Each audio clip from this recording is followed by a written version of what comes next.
Hello everybody, welcome to another live stream. It's been a while. Hi, this is Lionel aka Smash Swap Junkie here at City Music Singapore. Gonna do some stuff, got to make some announcements, but before that and anything else, let me just get my setup ready. It's going to be a long stream, alright? But we're gonna do some really interesting stuff today. So we are live currently now on City Music Facebook page, and we are on live on Smash for Junkies YouTube page as well. So just hang on guys, just let me just drop all the information, so at least if there's any questions and stuff, I can be ready to answer, right? Okay, just give me a while. How is everybody doing anyways? So let me see, why can't I get this going? Huh. Okay, hang on.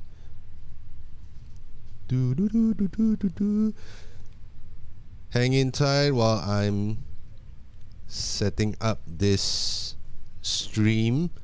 Right? Give me a while, guys. There we go. We are live here.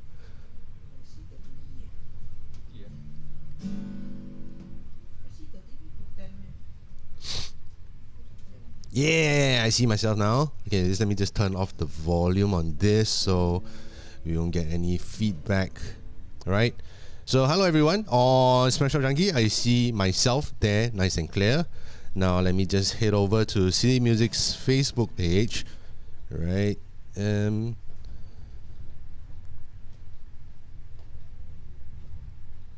Yeah, there we go. We have on both sides right now.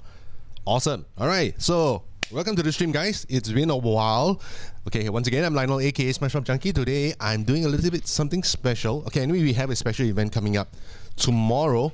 If you are following the City Music Facebook page, you probably know that we are having our Martin experience, alright? There was a pandemic and stuff. We had to stop the Martin experience, but now it's back. And we are back better and stronger than ever, right? So today, I'm going to basically get the guitars ready for the Martin experience, which is happening tomorrow at 7 p.m. Scape. So if you haven't gotten your tickets for the RSVP, please, we'll be having a link at the bottom in the comment section below to let you know how you can actually join us at the Martin experience. It'll be happening tomorrow at 7 p.m. at Scape, right? We're going to be featuring a lot of really nice guitars, all really beautiful Martin guitars. We'll also be having special performances by a lot of our local acts, a couple of them to name. We have Daphne Koo, previously from Singapore Idol. She'll be there with us. We have Inman's, oh no, can someone help me with the name? I know Inman's League, and he has a side band that's coming up as well. More details in the bottom. Right, we got Charlie Lim, where we got Daniel Seed, who will also be performing, and we'll be having some special lucky draw prizes. There's a grand prize as well, so I can't tell you too much about what's going to be those prizes what the prizes are, but one of them is a Martin guitar, right? So yeah, I'm not kidding, man, really got Martin guitar, right? So okay, so today also, yeah, okay, to coincide with the Martin experience, we are also having a very special in-store promotion, only in-store, not online, right? All the Martins are going at 15% discount. Hey, I'm not kidding, man. All right, yeah, it already has begun. So if you're in the market for a Martin, there's no better time than now. Get your Martin for 15% discount. So like, assuming, right, if you're like want a, for example, like this one. Right now I have this SC13 Special Burst, right? The new Martin SC13 Special Burst. This one is original retail is 3035. Take 15% off that. It's quite significant, yeah. Right, so but this is only happening in the store, right? It's not happening online. So if you want to get a Martin guitar, it's happening from right now till the end of the month, right? The 31st of October.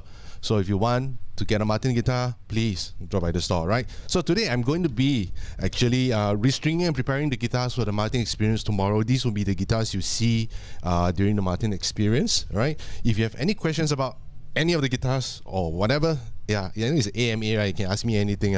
Yeah, so all right, let me just get ready. Just hang on.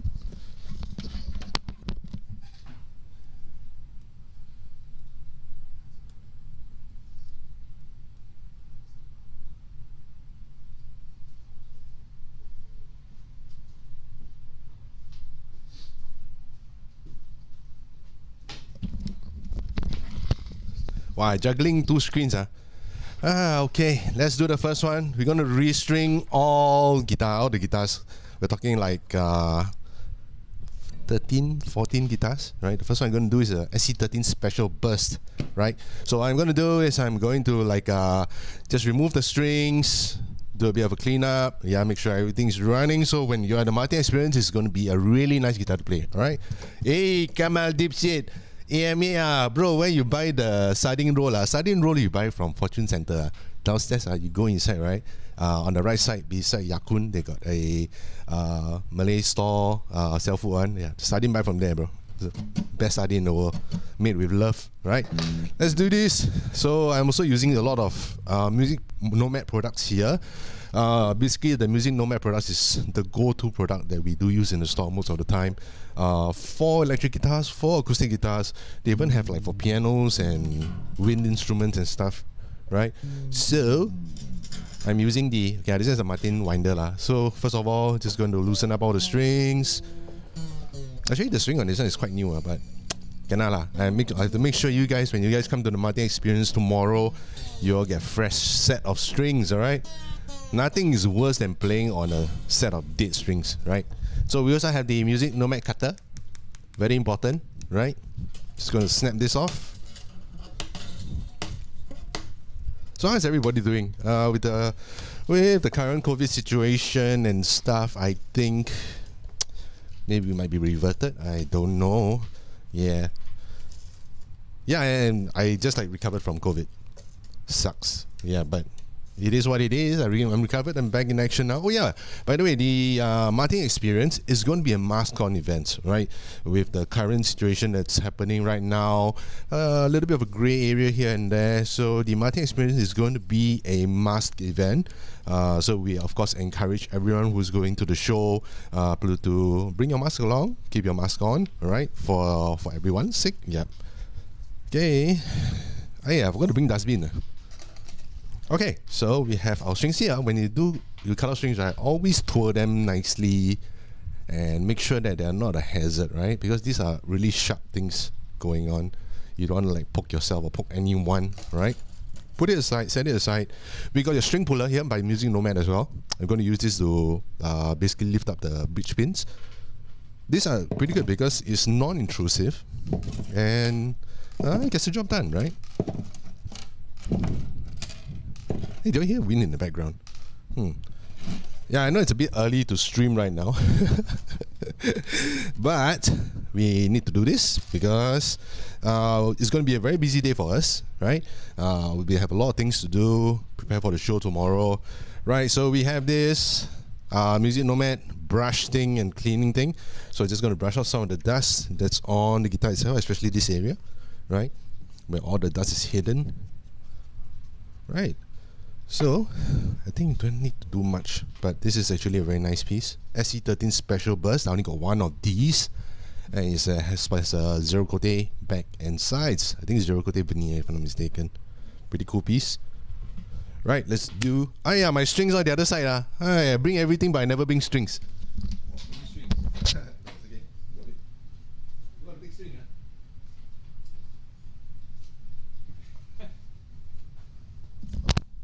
Apa ini, want to restring, don't want to take string, how to string? What's up, guys?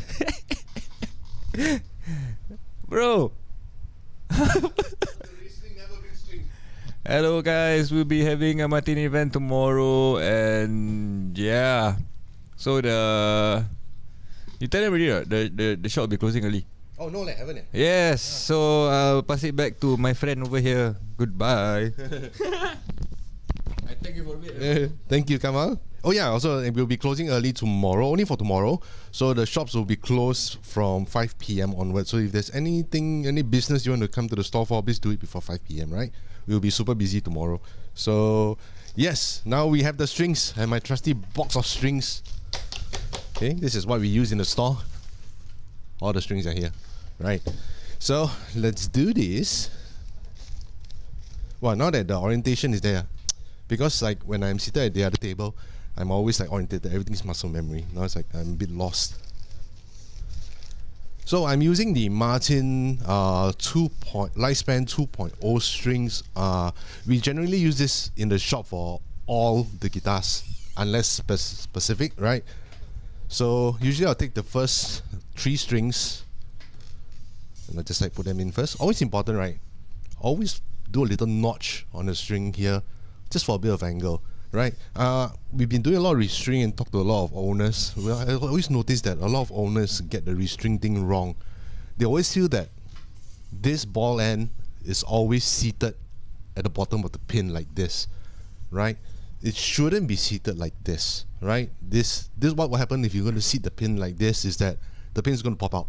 So sometimes you may notice that when you try to restring, the pin keeps popping out. That means you've done it wrong. The ball end is not seated correctly, right? You want the ball end to be seated this way, right? It should be against the top of the guitar and on the pin. So it should be something like this. This is the correct way. So when you actually make a notch, it actually forces the guitar string to go at an angle. So once you put it in, just give it a little tug. Yep, that's it. And even if your pins are loose, it shouldn't pop out. Shouldn't pop up at all, right? Okay, we got the first 3 in. You got any questions, guys? Feel free. Comment section below. Do, do, do, do, do. 3. Next 3.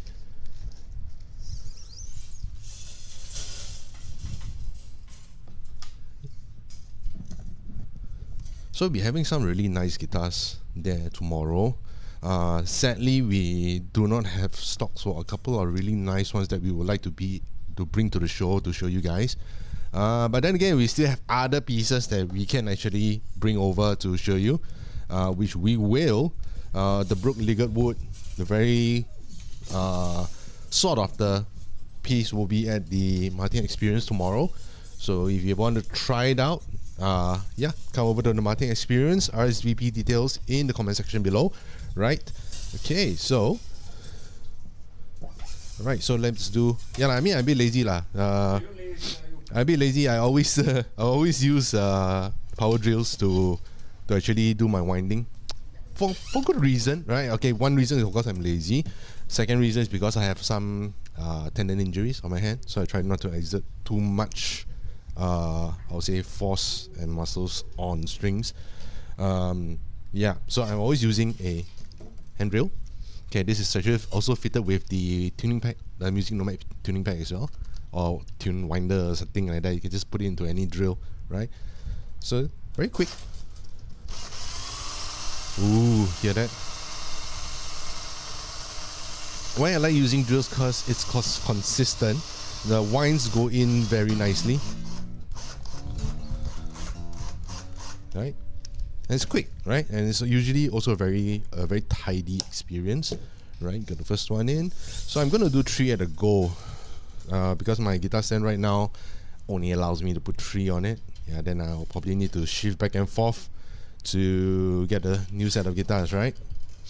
Yeah, let's see. So let me know in the comment section who has already signed up for RSVP to be at the Martin Experience tomorrow, right? Leave a comment in the comment section. Let me know who you are.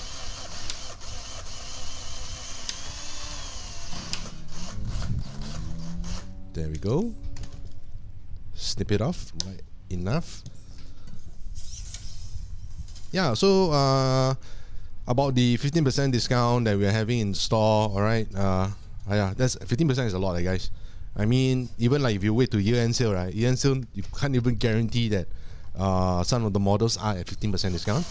Majority of them will be, yeah, no, we know everyone will be at some kind of discount, but usually it's not all of them at 15% discount, right? So this is the only time that I know of that we have our entire selection of Martins going at 15% discount only in store, right? So if you're like thinking of getting like a really high-end model that's quite pricey, actually the discount for 15% is very significant. If you're talking like a OM42 or 42 series or even 45 series, you're looking at like $1,000 difference, right? For the 45 series, you're probably looking at like almost $2,000 difference after the discount. Yeah, so don't wait, man. If you're in the market for one, go do it now, right? Come over to the store. We have a lot of nice guitars in the store.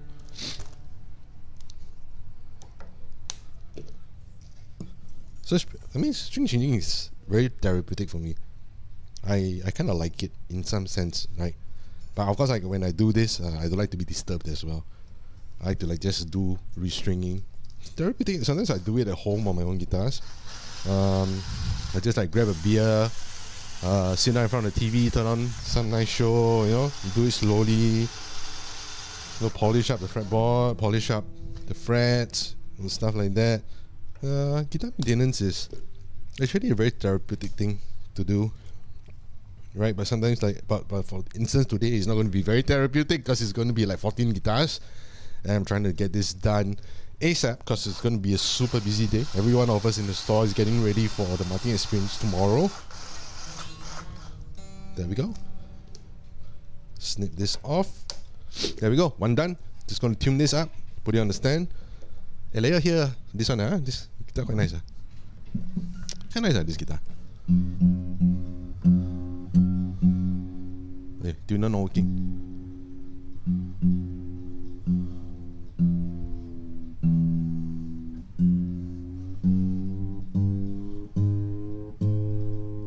Can you hear the fan in the background? Okay lah. Anyway guys, the stream, just come in and chill. If you're in the office right now, just leave me on in the background lah. Right, then do your work. Put on your earphones or headphones. Listen to me tune the guitar. This piece, right? The SC13 Special. Just came in not too long ago. I remember that when we only had like two pieces of this, one of them didn't even get the chance to hit the wall. Right, the one that was destined for the wall did not even have a chance to reach the wall. Then someone picked it up really quick. If I'm not mistaken, his name is Ben. Somebody that the guy was like someone that I've always seen on Carousel posting really nice guitars. Yeah, and then I happened to be, oh, it's him, you know.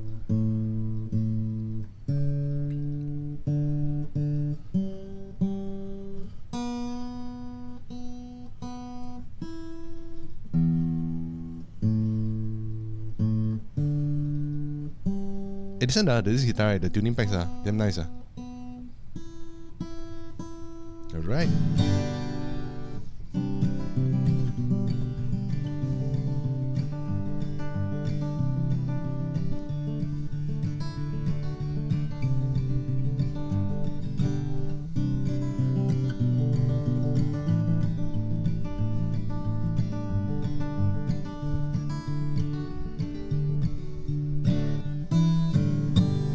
There we go. It is the Martin SC13 Special Burst. Okay, this one is done.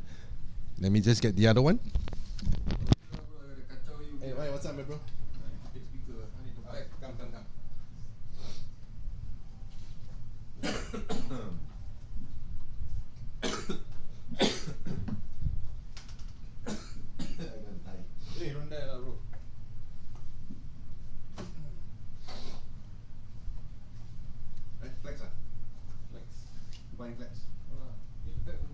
Oh yeah.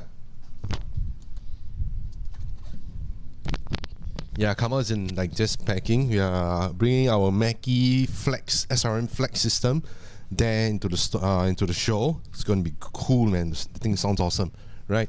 So if you haven't gotten your RSVP, please head over. If we have additional RSVP invites, finish. How many people going?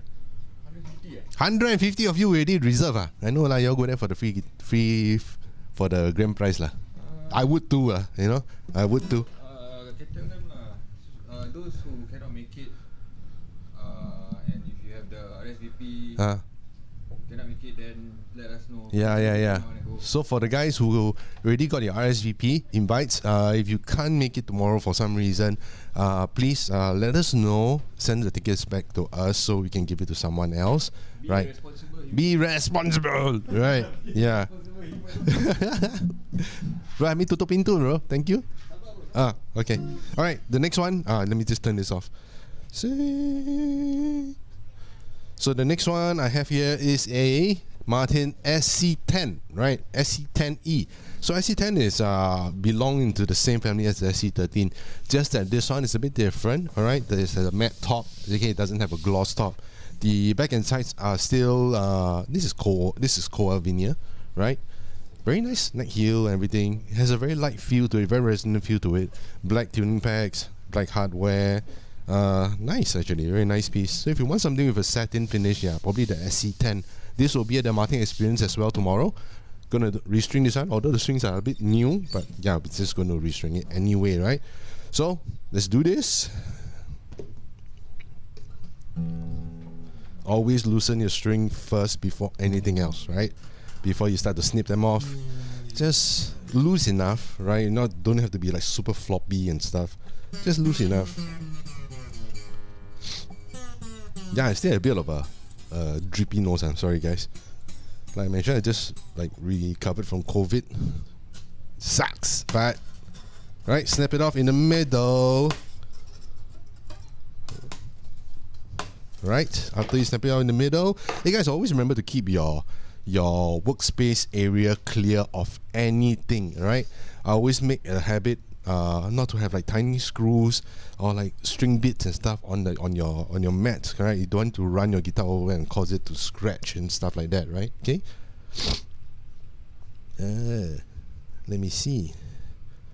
I can't get my screen up. Why is that so?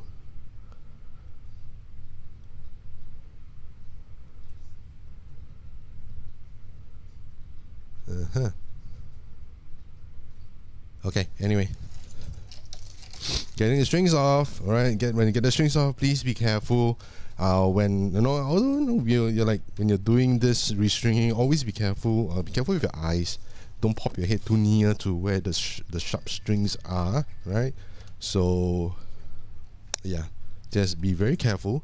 There are times, of course, when I become very complacent because I do a lot of these every day, so often in the shop that sometimes I do get complacent and end up hurting myself, right? It'd be the silliest thing, but it does happen. So be very careful whenever you're doing restringing stuff or any guitar maintenance things.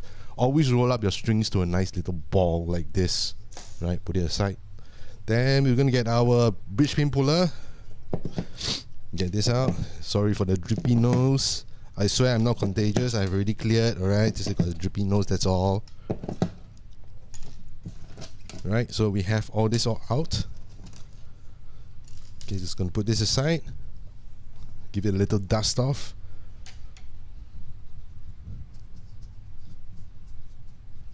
Right, this one is very nice, like figuring on the neck. Kind of like this one. It's got this very resonant feel to it because it doesn't have a gloss top to it, so everything is nice and matte, right? Alright, so this is ready for some new strings. I always do 3 strings at a go. Okay, reason why I find that if I were to do it one at a time, sometimes I do mess up and put the wrong strings on. Yes, it does happen, right? So yeah, I usually take the top string first, right? Let's put it on, put a little notch at the ball end. Slot this in, give it a little tug. Make sure it's snug and tight. The pin shouldn't be trying to pop out when you're tugging on the strings, right? The ball end should be wedged between the pin and the top of the guitar. That is something a lot of musicians, they don't realize, right? Okay, once I have the 3 strings on, I'm gonna do the next 3. Right, next 3.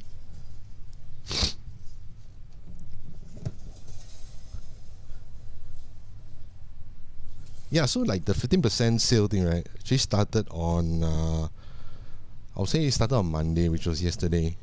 So yesterday was kind of cool because a lot of customers didn't even know that we had this 15% things. I mean, if you had come to the shop earlier and looked for me, I probably would have told you, that we are having that sale.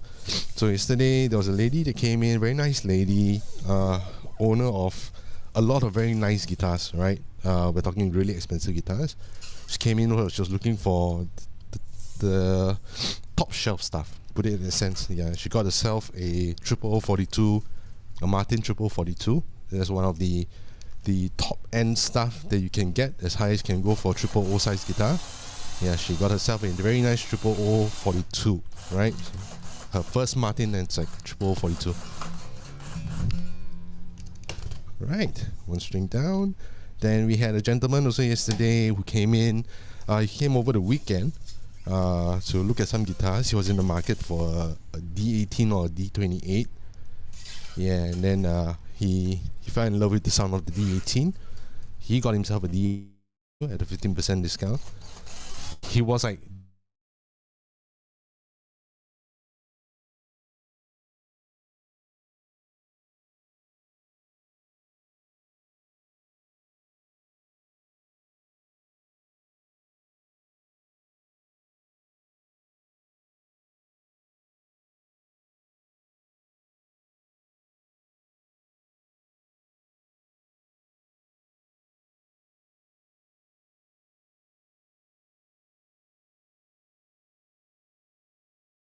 he came over, he bought himself a D28, right? He loved the guitar to bits, right? And the guitar hasn't even been set up yet.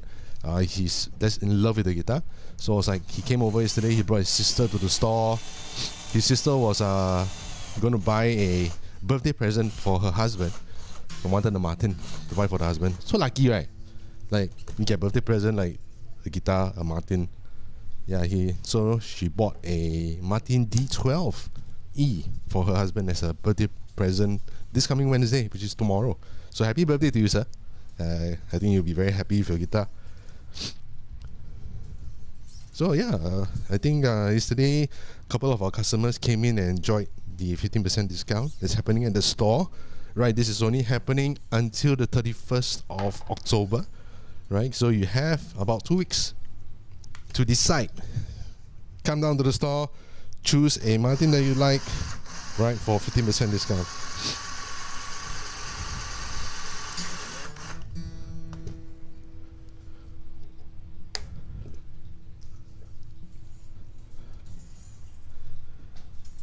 Am I breathing very hard into the...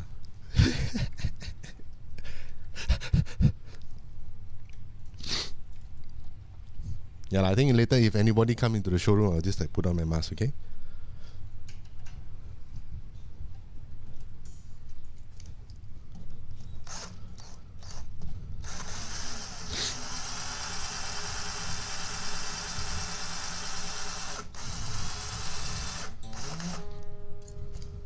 See, that's why I like using the drill. Then some people say, "Oh, drill like dangerous." I mean, it is if you don't know what you're doing, if you're not sure what you're of like how to control your drill carefully. So just use a normal pack winder. If you're okay with it, you know how to control it. You know, it's relatively fast. That's it. Done. See, quick, right? That's a full 6 strings for you. Just going to tune this up now. Put on the mic.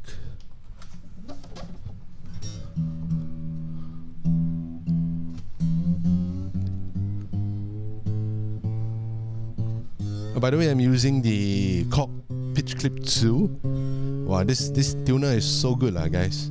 Every time when the stocks come, then like these fly off the shelf so quick. I don't know. I love the Pitch Clip 2 because it's small, easy to manage. The LED screen is really bright. Tuning accuracy is there. Tuning speed is there as well. I think these are the things that you look for in the tuner, right? Speed is another thing that people don't consider. I see a lot of my customers, they don't have a tuner, but they use a phone app.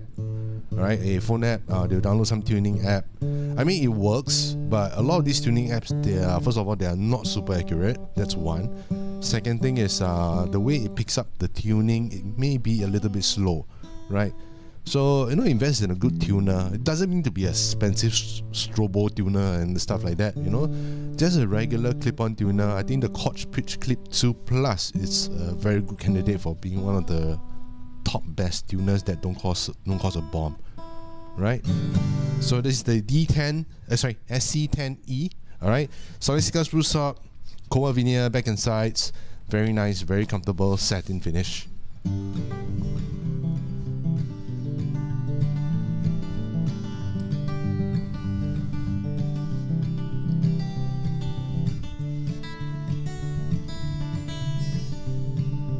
Oh, action very low also.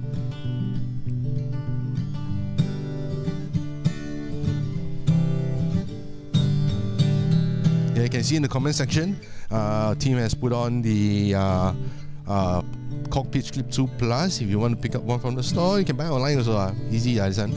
Right, alright, this is done. The SC10E is done. This will be going to the Martin experience tomorrow. It is done. Strings are new. Give it a bit of a dust off. I didn't see a need to condition the fretboard because I like the figuring on the fretboard. Gonna pull up the next one right now. Just hang on.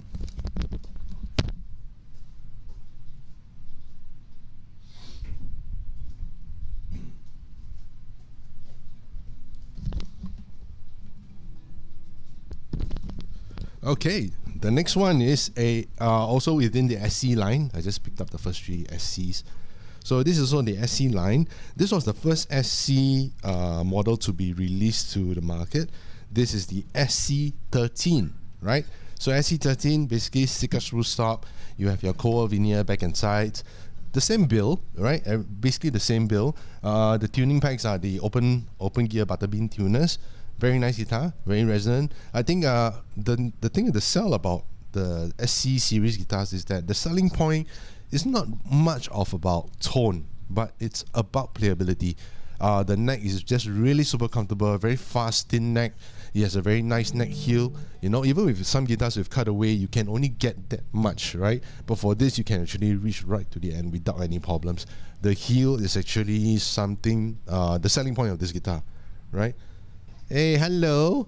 Guitar good. Hey, thank you, man. I don't know how to read your name because it's in Korean, but hello. Annyeonghaseyo. Okay. Okay. So SC13, this will be going to the Martin show as well. Let's do a restring on this one. Nice lah, this piece, right? This one, I think the inlays are a bit different. Inlays like there's a bit of blue to it. Okay. Maybe this one we can do a bit of. Nah, this one the frets are fine. So remember what you need to do: loosen up the strings to a reasonable amount. Hey, hello, hello, Hickshire76. You want to sell? Want to sell what? What is there to sell? Yeah, we are selling a lot of things on a lot of the Martin guitars on City Music website. If you want, you can go take a look. Yeah, you want to buy a Martin, go over to citymusic.com.sg, alright? You'll be able to see a lot of Martin, very nice Martin guitars there. Music Nomad products, and can see the very nice Cork Pitch Clip 2 Plus there also. Hey, Ying Long, hello. My favorite guitar to do setup. Yeah, Ying Long, this guitar is so nice to set up. Like, easy, right, this one? Alright. Let's take off the strings on this one. Remember, safety come first. You got a lot of sharp ends on the strings. You don't want to poke yourself in the process. Hello guys on the Smash Up Junkies YouTube, how are you guys doing? Long time no see. I know I haven't been active doing a lot of One OK Rock stuff. I know what you guys gonna say. I know you guys want tabs, but don't lah. Today we're just doing chill with Smash Up Junkie, okay? Okay, let's get the strings out.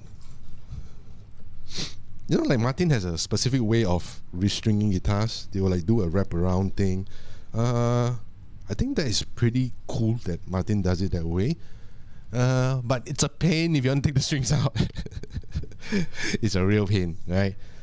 In the shop, sometimes we need to do things quick. So maybe for this guitar, let's do it the Martin way, right? Let's do it how Martin would do it from the factory, right? Use your Music Nomad bridge pin puller. Get your pins out nicely and safely without compromising your bridge. Right, you don't be scarring your bridge by using some pliers. This bridge pin puller is actually something that you will need when you're changing strings. Right, don't use like those pliers and stuff, which can cause a little bit of harm to your guitar. Let's do a bit of cleanup.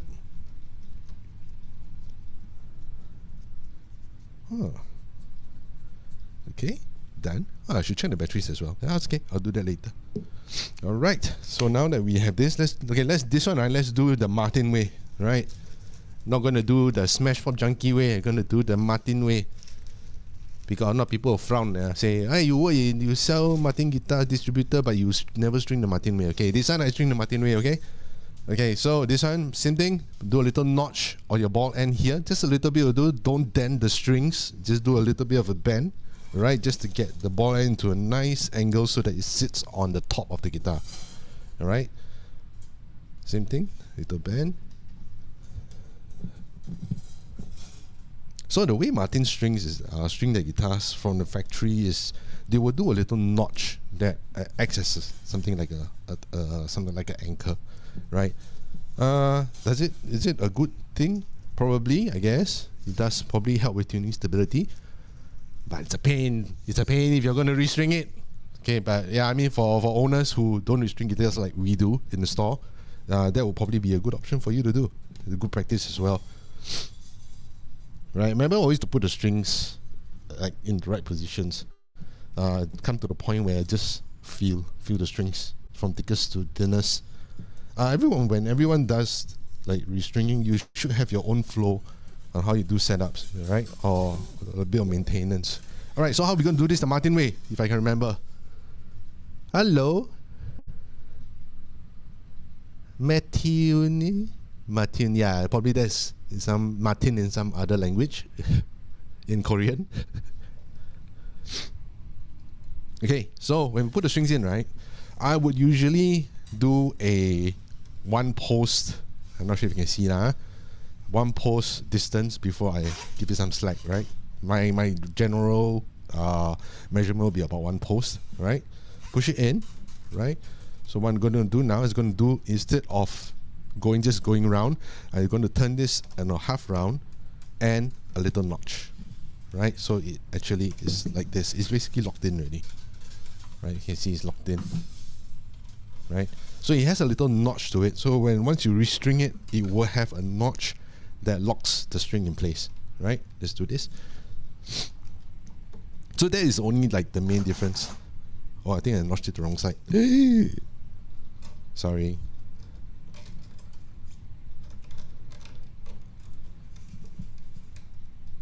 Yeah, I notched it the wrong side. Okay, so now let's get it onto the right side.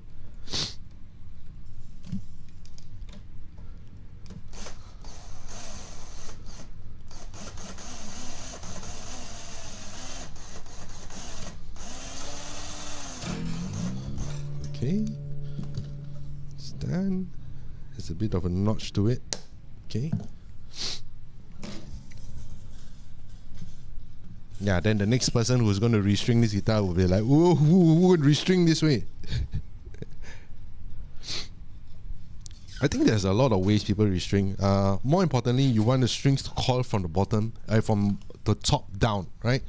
You want to call it from the top down. You don't want to be from the bottom up. Why? Because you want to give a bit of string tension for the strings to push down. So there's a bit of an angle. This does help the guitar to stay in tune a little more. Once it gives it a little more angle, it actually also creates a down force that won't allow the string to slip off the nut. But then again, on most Martin guitars, the nut is really very well done. All right, I've played a lot of different guitars, but I find that Martin guitars have very nice cut nuts. Did that sounded wrong? But it is. I mean, the nuts on Martin guitars, they're really cut really well. The fretwork on most Martin guitars, I have not met a...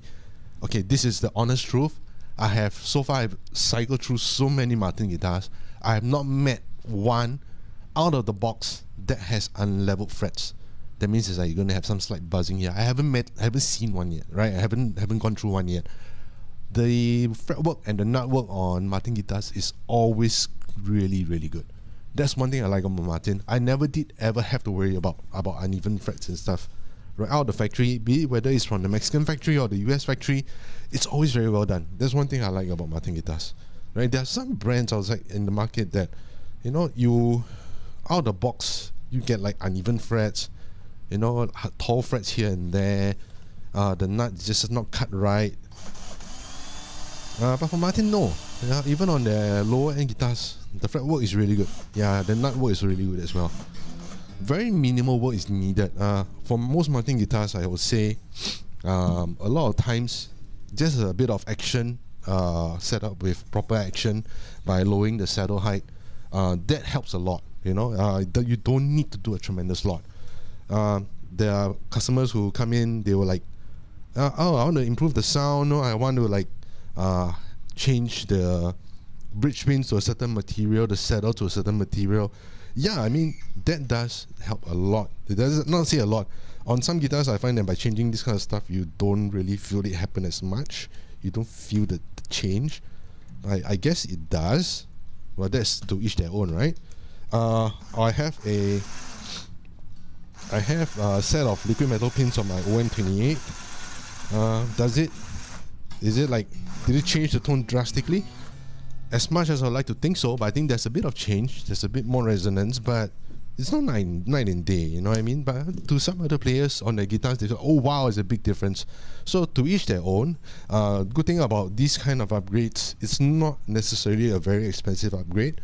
I think if you have an acoustic guitar, you want to like modify a bit of the tone, the cheapest upgrade and experiment you can do is by using strings, right? Different strings, different brands will sound different.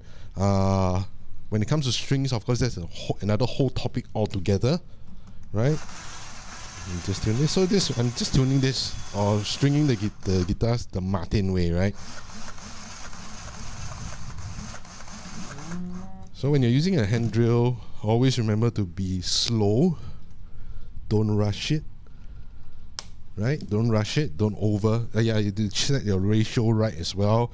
You don't want it to be exceptionally fast. Right? You want to have a lot of control over your hand drill. If you're not familiar with the hand drill, you don't think you're like confident enough to use a hand drill, don't. Okay? Just use a normal pack winder. Okay, like last one right now, I'm going to do a pack winder. Okay, one post, loopy loop. Once you loopy loop, it should be locked in there. Then we'll just turn this. Kamal likes to do the string winder thing. I think I'm the only guy in the show who likes to use the hand drill. When I first joined here using a hand drill, they were like all scared, like, yo dude, chill man, use the pack winder. But even at home, I'm using hand drills, yeah. Right, so snip off.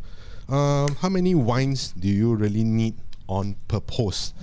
I would say the safe amounts, you don't want to be too little, you don't want to be too much, right?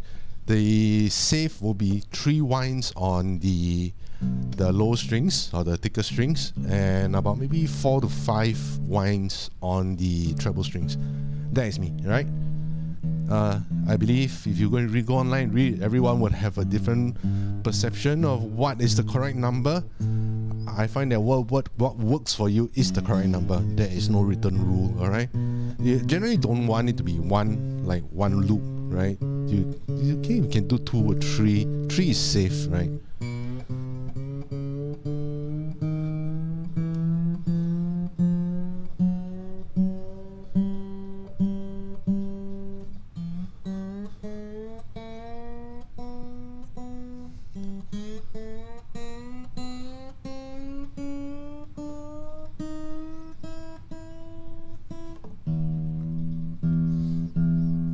Hello guys in Smash for Junkie land, how are you guys doing? I see some of you watching the stream. You guys who are watching the stream, it's been a while. Yeah, it's always been a while for Smash for Junkie, always the case. How you guys like the new one OK Rock song? So what's cool these days? What's cool? Yeah, Blink-182 is back! Yeah, man. Tom DeLonge is back in Blink-182. When we were young, the music festival is going to happen in 2023 October in Las Vegas. That lineup is sick. Yeah, boy. That is a sick lineup. So I don't know. I feel like going. Alright, so this is the SC13, the very first SC13, the OG SC13.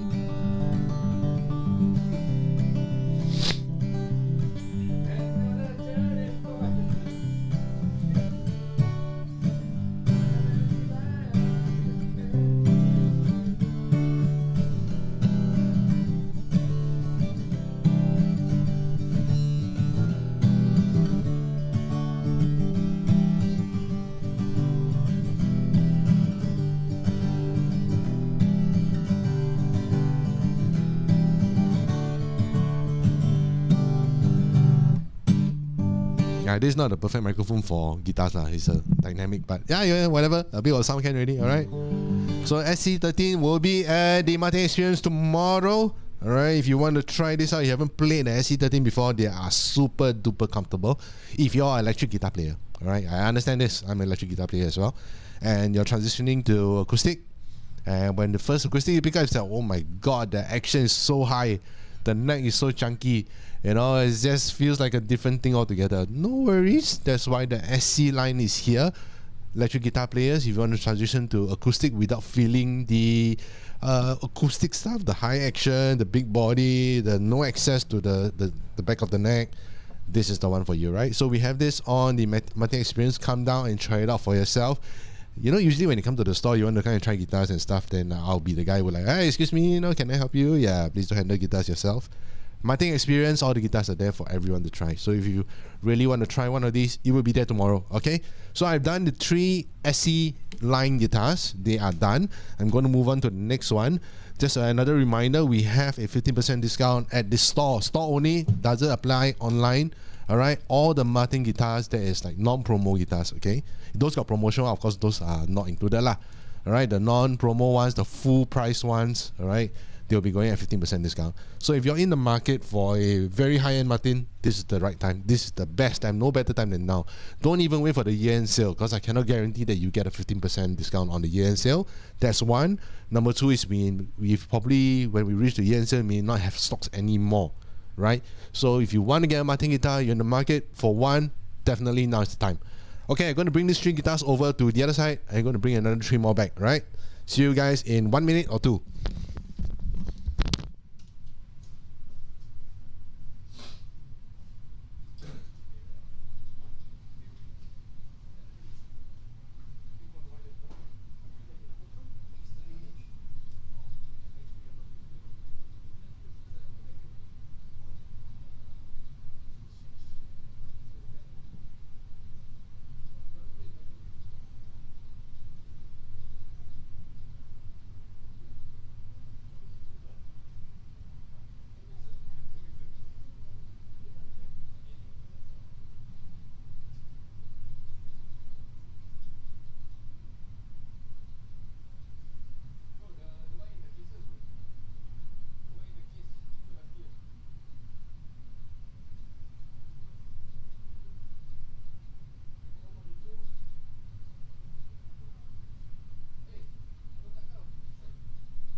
Hello.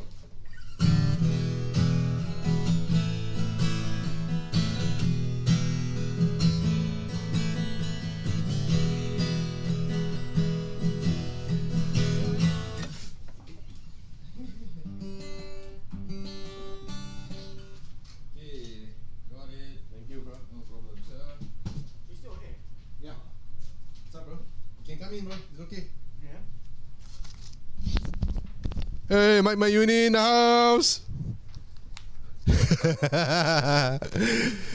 So guys, we have the legend Mike Mayuni. Hey Mike. Everyone's watching on 2 channels right now, on Facebook and on YouTube. Okay. Excuse me.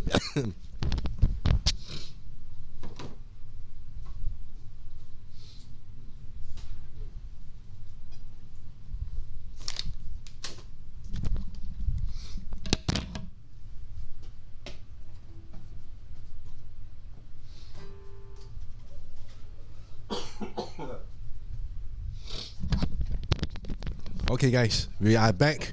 I got another 3 more guitars. Right now, we have the high-end range, right? The high-end range. The first one.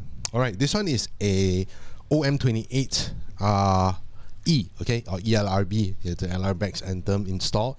This is one of, okay, I own a OM28. Awesome, wonderful guitar. You're looking for a small body. This is an orchestra model guitar. That's why it's called a OM, orchestra model. All right, it has 25.4 inch scale length, solid sticker spruce top, East Indian rosewood back and sides. Right, very nice guitar, very mellow sounding, very sweet sounding guitar. Very different from a dreadnought size guitar. All right, this is a different thing altogether. Has the vintage butterbean, open gear butterbean tuners, ebony fretboard, ebony bridge. Right, small pickguard. Yeah, there's nothing not to like about this guitar. Right, just an overall very comfortable guitar, very nice warm mids. The OM actually is a little bit of a cross between a triple O and a dreadnought for me, right? Because if you're going to strum the open chords, it's going to be very loud and very vibrant as well, right? Okay, for this guitar, I'm going to restring with a different set of strings, because we want to let everyone at the Martin experience to know that we have a set of strings that's called the Martin Titanium Core strings. I have the same set of strings on my guitar. I love them to hell. There, of course, with every kind of guitar string, there are always pros and cons, right? It has more pros to cons for this. Just do a bit of comparison. I used to be from a guitarist standpoint, right? Didn't want like name brands, but I'm a guitarist at heart. I use Elixir strings. I think a lot of users do Elixir strings, and I love them to a certain extent. One thing for me is that they do last really long. But what does not do it for me for Elixir strings is that it's super bright. I don't like bright sounding guitars. And because of the way of the Elixir strings are coated, they tend to flake off after a while, which is something I kind of frown upon. But I used Elixir strings for the longest time until I met this. This has changed. Currently, I'm using titanium core on my OM28. I'm putting the titanium core on the OM28 so that I just feel that the titanium core strings sound really good on OM guitars or triple O guitars. So that's why I'm going to put this on here. So if you're at the Martin experience, you want to try the titanium core strings, we will have it on one of the guitars, right? And that will be the OM28. So what's so special about this, the titanium core strings, is that it has a titanium core right in the middle, wrapped around by nickel. And if I'm not mistaken, the treble strings are made of stainless steel. Okay, the good about these strings, if you think Elixir strings last long, this will last even longer, and it doesn't flake off, right? So this is actually for me a much nicer sounding string as well. It's on the warmer side. If you like bright strings, this is not for you.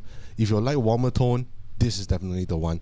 Yes, warm tone, and also it lasts super long. So I put this on my OM28, and it lasted me about close to 9 months. And after 9 months, the strings had no tarnish whatsoever, zero tarnish, no flaking, no tarnish. Right? I think Kamal has a set on his M36 as well. Until today, it's still on his guitar. We put them on the same day. His still feels exactly like new, silky smooth strings. One thing I cannot stand about strings is once it starts to age, it sounds really dead. It doesn't have a smooth, silky feel. But this is something I religiously use on my Martin guitars right now. Right, I have 2 Martin guitars, and both of them are string with this. They are a bit on the pricey side. There's like a packet of this costs like $43. All right, we talk about the pros, talk about the cons. Right, very honest. I don't try to sugarcoat it. Right, as a guitar owner and user, I don't like how this string is not suitable if you're going to play with alternate tunings. Why? Let's say you're going to do open neck gap tuning, so you need to always tune up, down, standard, half step down. You're constantly tuning your guitars on a lot of steps. This probably is not the one for you, alright? Because I find that they do tend to snap quite easily, but when they don't snap, they last super duper long, alright? So just fair word of caution, if you're someone who likes to play with a lot of alternate tunings, you always shift from tunings from here to there, okay, probably this is not for you, right? Because it snaps, it's like $43. It's kind of painful. But if you are always like me, most of the time I'm at standard tuning. Every now and then I'll put a drop D on it. Yeah, this is perfect for you, right? So I'm going to put a set of titanium core strings on this guitar, right? Let's do a bit of this. But the titanium cores, okay, I tried so many different kind of strings. I'm trying not to name brands, right? But have to lah for comparison's sake, right? I'm not singing. I mean, I have on different guitars for different things. If I want bright sounding tone, like I mentioned, like strings shouldn't be an expensive mod to your guitar. If I want super bright strings, Lexus. If I want organic sounding strings, very neutral sounding, Martin Lifespan 2.0. If I want something which is slightly more mellow that doesn't cost a bomb, Martin Retro. If I want something that lasts as long as Elixir's, does not sound as bright as Elixir's, but give you a warm vintage tone, then I'll go for the titanium core. There are a lot of different Martin strings that we have. Everyone will sound a little bit different. We have the flexible core, but I think we don't have that anymore. There's a lot of different strings. We got the Tommy Emmanuel Signature Series strings. We got the Eric Clapton strings as well. There's a lot of strings to play with. They're inexpensive, so it's always good to just experiment with the different strings. Every time we have a different string change, experiment with something new, different string gauges. Yeah, you'll be surprised. Sometimes you might stumble onto a string that that works for you. It's like there's no one size fit all when it comes to string. Tone is very subjective. What may sound good to me may not sound good to you. String gauge wise, we get asked a lot of questions about string gauge. So why is the best string gauge? There isn't the best, is what you want. Generally, in the store we have if not all of the guitars on 12 to 54, if I'm not mistaken, 1254, 1256. Yeah, basically gauge 12 strings. Then most of them, for the SC line, we try to put 11s on them because that's what they are. They come from the factory. But for the ones that we just restrained just now, they're all on 12s, alright? So 12s versus 13 versus 12 versus 11 versus 10. Right, these are the different string gauges more commonly used by players. 13 sound great on dreadnoughts, the big body size, because you really want to dig into a dreadnought. You don't really hear the cannon. 13s on dreadnoughts sound good, provided your fingers can handle it. Not everyone can handle 13s. Alright, so that's why a lot of times we go with 12s. 11s work as well. You probably lose a little bit of volume. You won't lose that much until like super noticeable, but you gain a lot of playability. Then you go down 10s. 10s is really very light on acoustic guitars. You're going to lose more volume. You're going to lose some dynamics as well, but you're going to gain a whole ton of playability. You're not going to get a lot of finger fatigue very quick, right? There's no right or wrong. What works for you? If you're someone who plays live, and you're always plugged in with your electronics, you could get away with 10s, because a lot of the time when you're plugged into electronics, 80 to 90% of the tone is from the pickup itself, so it wouldn't make a whole big difference. But if you're going to be recording, I probably want to go with a slightly heavier gauge string, maybe 12s, at least get a bit of the guitar dynamics into the microphone, right? There's no right or wrong, there's no one size fit all, everyone is different. So good thing is strings shouldn't be expensive, and it's always good to experiment. Right, so let's take a look at the titanium core right now. $43 a pack, not necessarily cheap, right? But when they do work, they are outstanding, right? I swear by these are always on my Martin. Alright, so let's do, when I pull out the strings, right, whenever I take out a pack of strings like this, I always try to put like in the order that I'm going to string it, so I just pick it up from the top. I don't mess up, right? There's not much thinking involved. So I'll just put the heavy string on the top, facing it, so this is the low E. So I want to see this. If you look at the titanium core strings, it's on the softer side. Right, you don't see strings like behave this way. It feels like, it's just softer, It's a little bit less tension. And they have a different ball end to it. It's not your regular ball end. They have a name for it. I can't remember what is it. They have a specific name for this ball end. So basically when you put this in, it actually sits very nicely snug onto your pin, against the pin and your top of the guitar. It's not like the ball end could go either way, But this is very nice, like a bullet. Right, let's put this in. Do a bit of a notch. To be honest, I don't think you need to do a notch on this, because the way the ball end is, It just sits very nicely. It doesn't move around. Later when we move up to the G string, you can see there's a slight difference in the string. So we have the D string. Okay, look at the D string. The D string is, look at that, it's curly. Right? This is the D string. Don't think you hold any guitar string, you'll behave this way. The only time you see guitar strings behave this way is on nylon strings. Right? But this is the D string. These are steel strings with a titanium core in the middle. Right? You can see it's a bit on the curly side. It's something you don't see on normal acoustic strings. And it feels soft. That's what I like about it. Go over to the G. The G will be a bit more prominent. Right? You can see how curly is it. This is the G string. Looks like, yeah, it looks like those nylon strings, but it's not. It's steel, right? So immediately when you play on the titanium core strings, you're going to feel that it's so soft, you know, soft and nice. Okay, I think I need to speed up my restring. Let's speed it up because we got so many more string to do.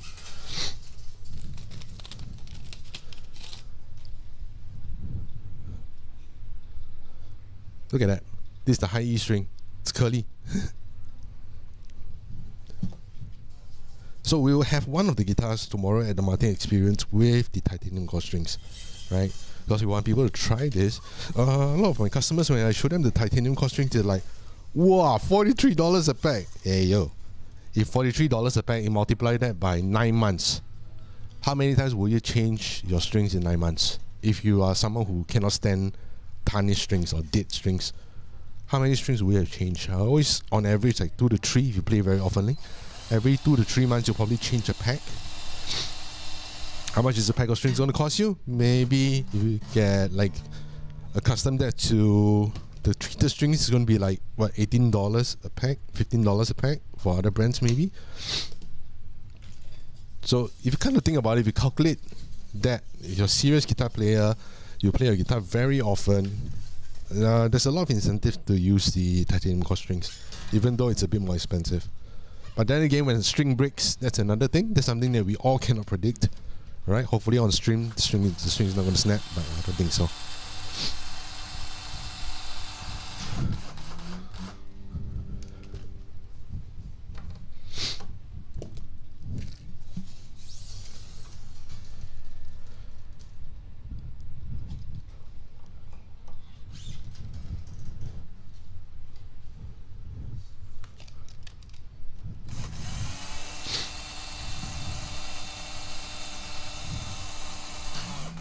So while I'm stringing, one of the most commonly asked questions we get in our Martin area, when we have customers come in who want to buy a Martin, but they're not sure because there's so many models of Martins, can be a little bit complicated at times.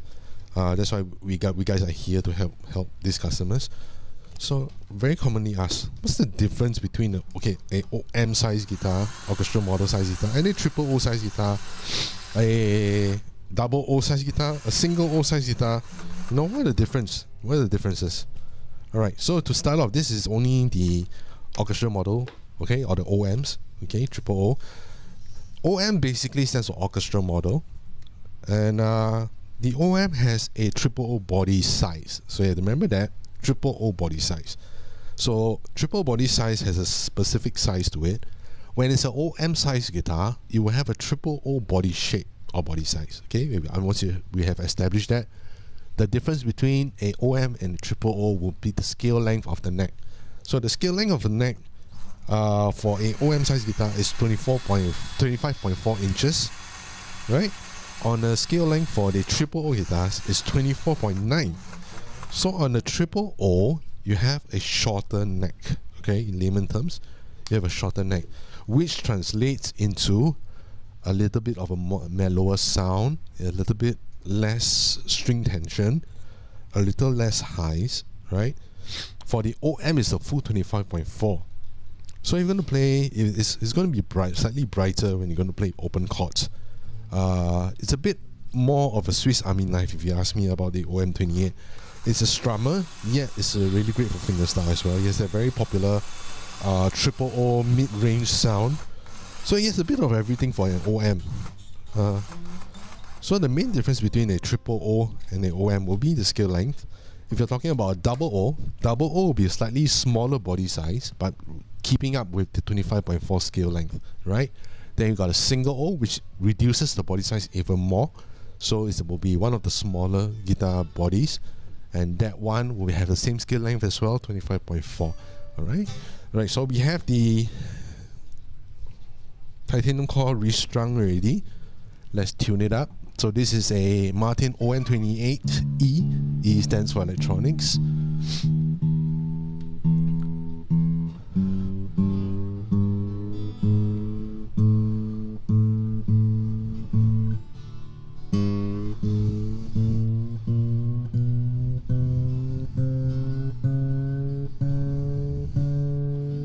Why do I hear guitar sound? Someone's playing guitar outside? I think so.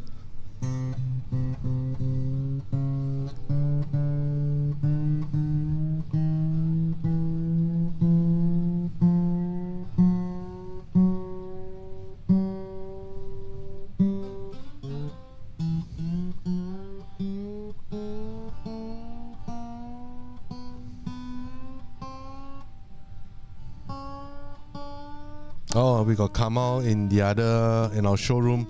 He's testing out the SRM flexes. So the artist tomorrow will be using we're basically doing a equipment check right now for the artist to perform on tomorrow.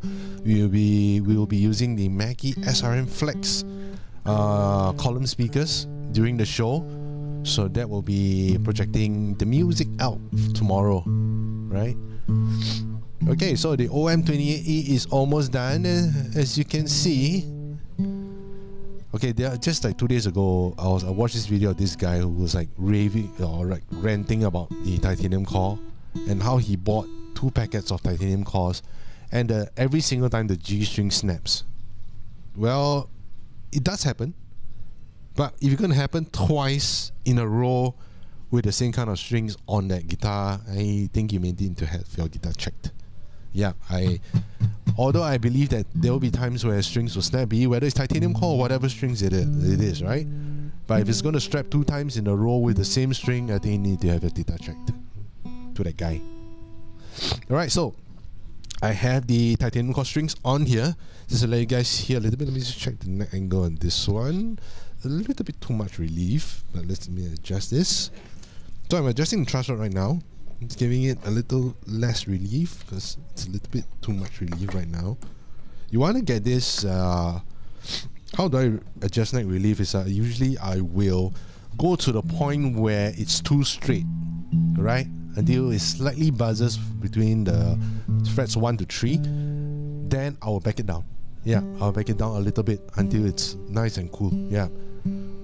Everybody has got their own way. Sure, you could pull out a ruler. You want to go signs on it. You want to have actual measurements. Sure, you could do that too, right? Just for me, the way I do it, I'll back it up to the point where the open strings will slightly buzz. Then I'll back it down.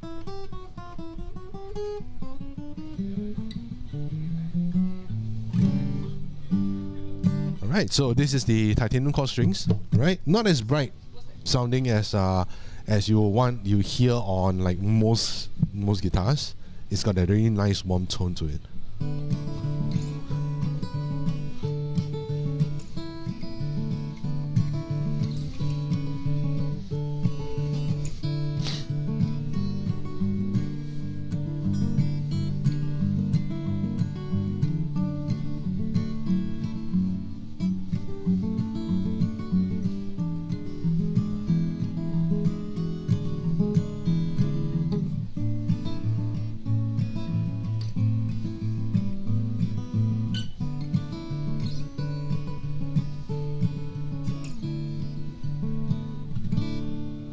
Yeah, I love how it, and the titanium core strings just feel a little bit softer, which I really love. Yeah.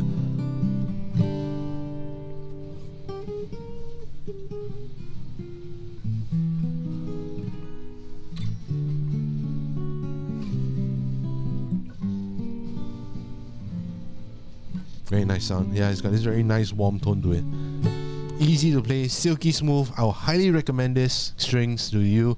At least try it once. Put it on for a couple of months, see if you like it.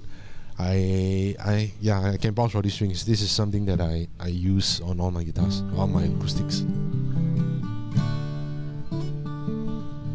So this is OM28 E, alright, stands for electronics. So sticker spruce top, easy in the rosewood back and sides. Very nice volute on the back of the neck as well. Open back tuners, butterbean tuners. This is something that everybody comes to the shop, everybody wants to try. OM28, small pickguard. If you want that OM sound, this is the one, right? Alright, let's move on to the next one. So we got the titanium coil strings on this one. This is all done and set. While I just clear up this mess, you can see the mess I have here. Alright, just hang on.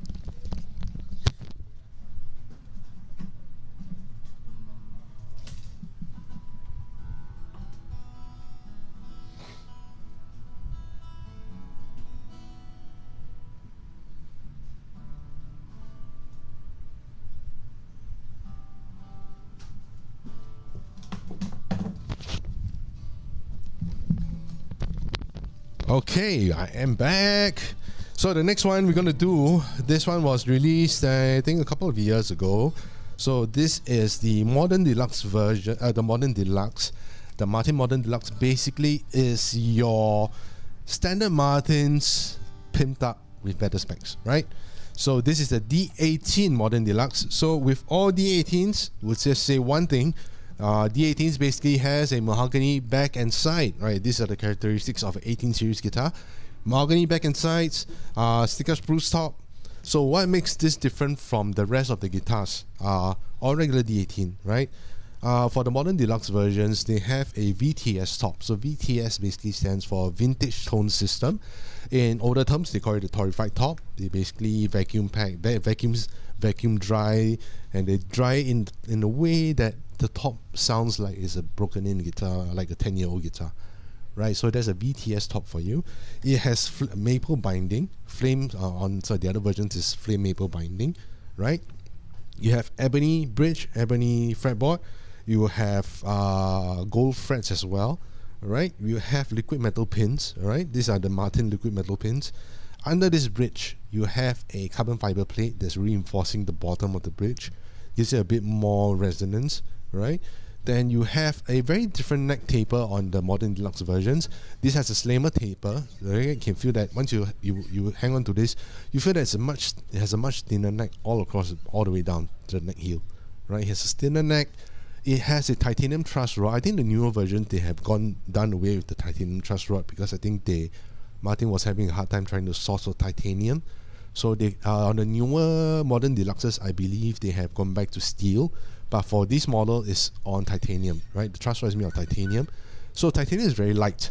When you hold up this guitar, naturally you feel that this guitar just sits very nicely, balanced very nicely onto your lap. It doesn't have the neck dive, you know. On some of the guitars with heavy necks, it tends to neck dive when you have a strap on. This one doesn't. It feels very light. It feels very just when you hold it, you just feel like, oh, this is like a very light and very resonant instrument. Okay, you got your gold hardware. The Martin script is made of engraved with mother of pearl or abalone, right? Very nice two-piece back. This is mahogany back and sides. Very beautiful piece. So let's do a string change on this one. We're going to use the normal strings. The Modern Deluxe was all the rage back a couple of years ago, man. Everybody just wanted one. My only complaint about the Modern Deluxe, and it's not even justifiable, right? It's not even justifiable because it's for someone like me who deals with guitars every day. I don't like the fact that they're using 4mm truss rod Allen keys on this one. Most of the Martins, or not all of the Martins, are using the 5mm version to adjust the truss rod. This one is a 4mm, so I don't like it because of that, because it's a bit hard to adjust. Yeah, because 4mm, the Allen key is just going to be a little bit thinner, and when it's a bit thinner, it just has a bit too much flex. It can get a bit difficult to adjust the truss rod. Not that this is a problem. This is only why I don't like, because I have to adjust it. Most people don't, right? So it's not justifiable. In terms of it being a guitar on its own, it's a really awesome guitar.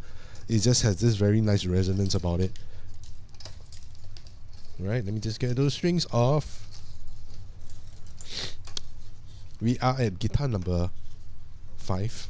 After this guitar, I got a very, very expensive guitar that I'm going to restring. Stay tuned. Right, let's do this one first, the Modern Deluxe. Put this out of the way. Pin puller. Once like you keep doing like restringing like this, everything is just muscle memory.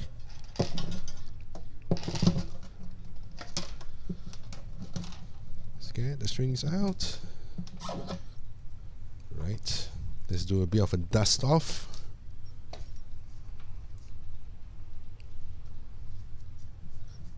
So once again, Martin Experience happening tomorrow, 7 p.m. Doors open at 6:30. Right. Tomorrow we're gonna have a lot of beautiful Martins over at Skate. All right. So even if you have not gotten your RSVP yet, I think RSVP has already been fully claimed. But if you happen to get one, but because maybe someone's not able to make it and has given back the tickets to us, then yeah, great. You'll stand a chance to win some really nice, attractive lucky draw prizes. Then there's quite a lot of lucky draw prizes, and there's one grand prize, right? I won't tell you what is it, but I just give you a hint. It's a Martin guitar. I think that's a good enough hint. Right, you'll be a Martin guitar that's up for the grand prize. Some lucky guy or girl will be bringing home a free Martin guitar. So if you have registered, good for you. If you have not registered, you can try to get one. Hopefully, if you're unable to make it, please return the RSVP tickets to us. Let us know that you can't make it, then give the opportunity to someone else, right? So who's performing tomorrow? We have Definitely Cool, Singapore Idol from I'm not sure which year. Definitely Cool will be there. We have Charlie Lim. We have Daniel Seed. And my favorite got Iman from Iman's League and his other side project band. I apologize, like I can't remember. I was just like told this just now that Iman's coming with his project band. So I can't remember what's the name. If marketing guys, can you put Iman's band name in the chat section so people can see? Alright, let's string this up.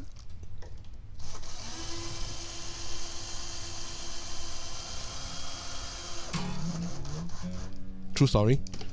There was once in the showroom, I was like restringing guitars and I was complacent and I overstrung. Hey, Marlon, what is the Iman's band? Iman and the State of Mind. Sorry, okay. So it's Iman from Iman's League and his band will be State of Mind. So Iman and State of Mind, they'll be performing tomorrow as well. Thanks, Marlon. There we go. We have it in the comment section as well.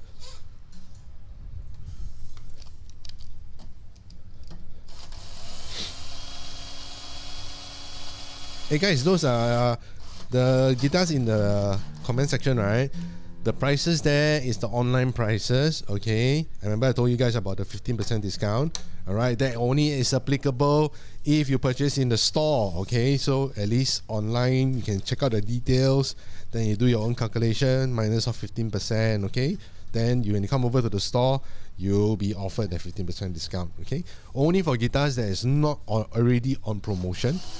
Okay, that means the guitars at full price. Okay, the guitars at full price, then you'll be eligible for the 15%. Only in the store until all the way from today all the way to the 31st of October, the last day of the month. Okay, so you still have time to react. If there's any one of these guitars that you feel that you want to like check out and give it a go, come to the showroom for us. Right, any one of the sales guys in the room, in the store, just talk to us. We'll hook you up, right?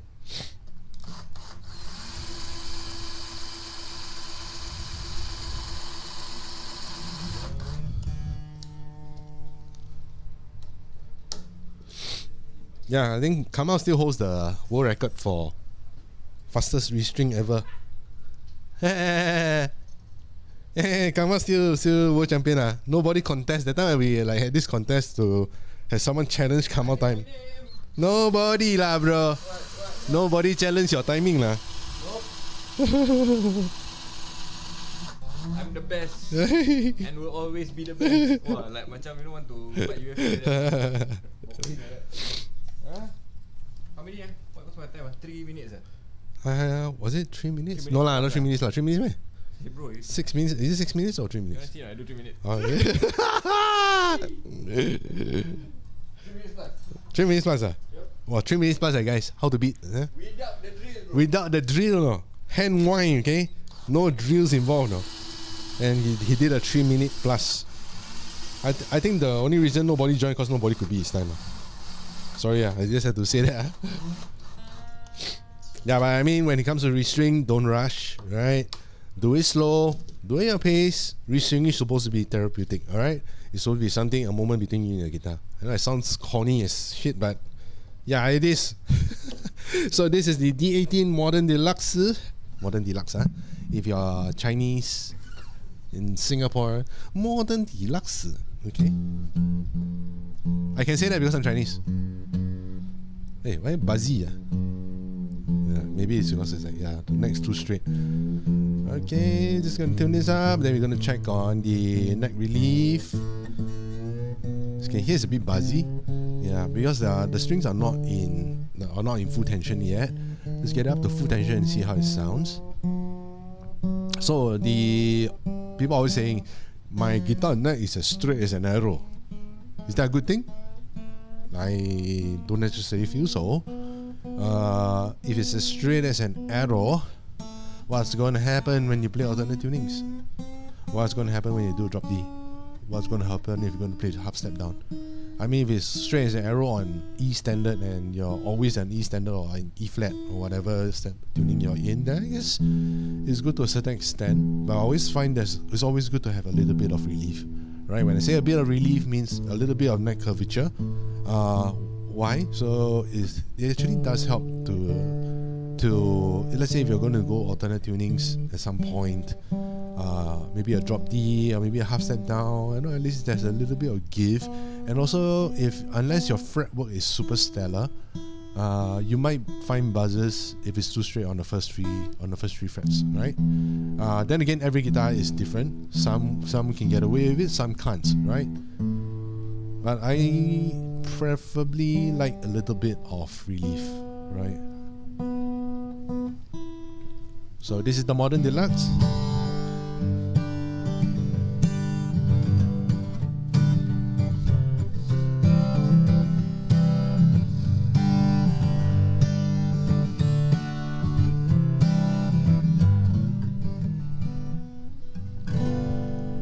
I played that all wrong. Yeah, Modern Deluxe just got this really nice ring to it. So this is the D18 Modern Deluxe. We'll be having some of the Modern Deluxes at the Martin Experience tomorrow. Kind of check them out. Oh, they're very light. I like it. I love the D18. I want to get a D18. At some point, okay? You know, my guitar rack, no space already. Okay, hang on. Next one coming up. Expensive one.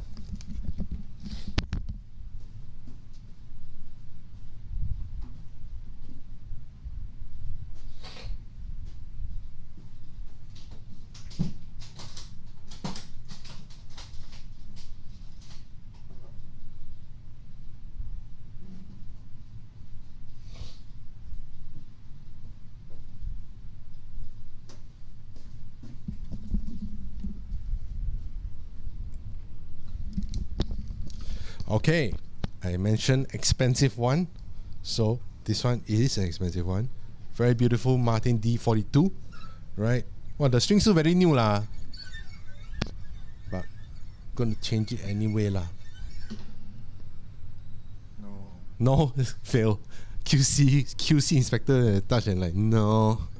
Right, so this is a Martin D42, top of the line, not yet. 45 is the top of the line. 42, you have a sticker spruce top, you have ebony bridge, fretboard, neck edge binding, you got your nice 42 style abalone purfling around the sides here.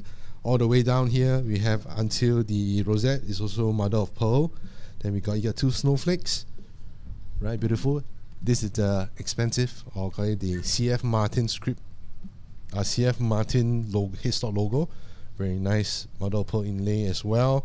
On the back, you don't have your purfling on the back, right?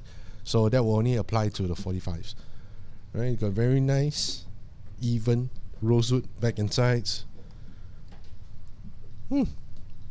That's beautiful, right?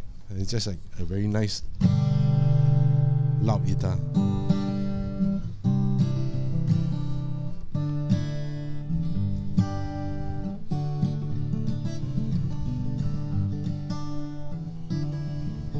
Alright, let's restring this.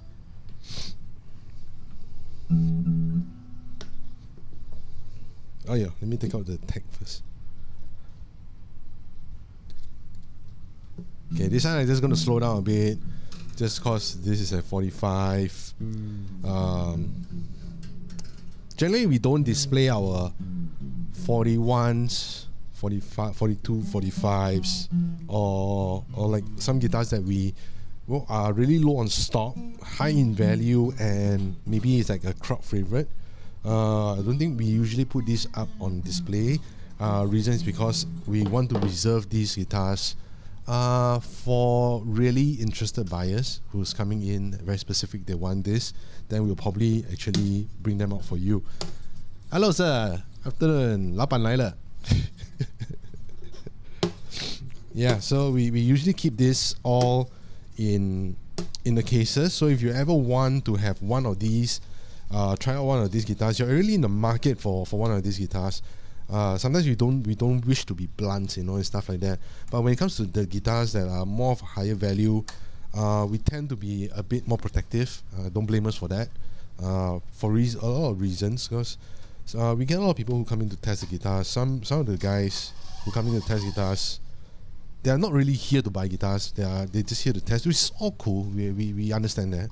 But sometimes they don't really take care of the guitars like their own, and sometimes it annoys me that these guys come in and they don't treat the guitars with respect, right? They don't treat the store rules with respect. So sometimes it does annoy me. So we tend to keep the more expensive guitars in the cases. If you are ever in the market for one, let us know. We'll bring it out for you, right? We'll bring it out for you. So the 42, 41, 42s, 45s, very special models. I'm just sensitive to that. Yeah.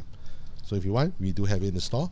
But right now at the Martin Experience, we will be putting all these up on display, and you can feel free to just pick it up and play it during the Martin Experience, right?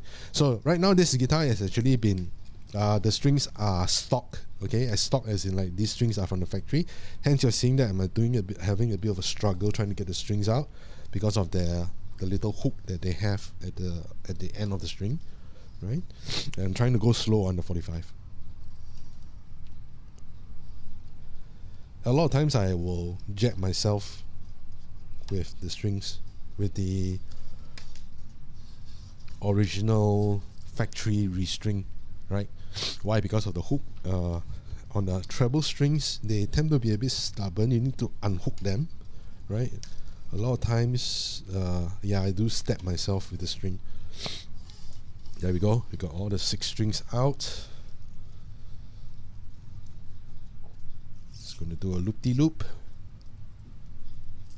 So there was once I think I ever jabbed myself in the eye while I was doing a restring. Thankfully, nothing bad happened, right? Hey, where's my... Okay.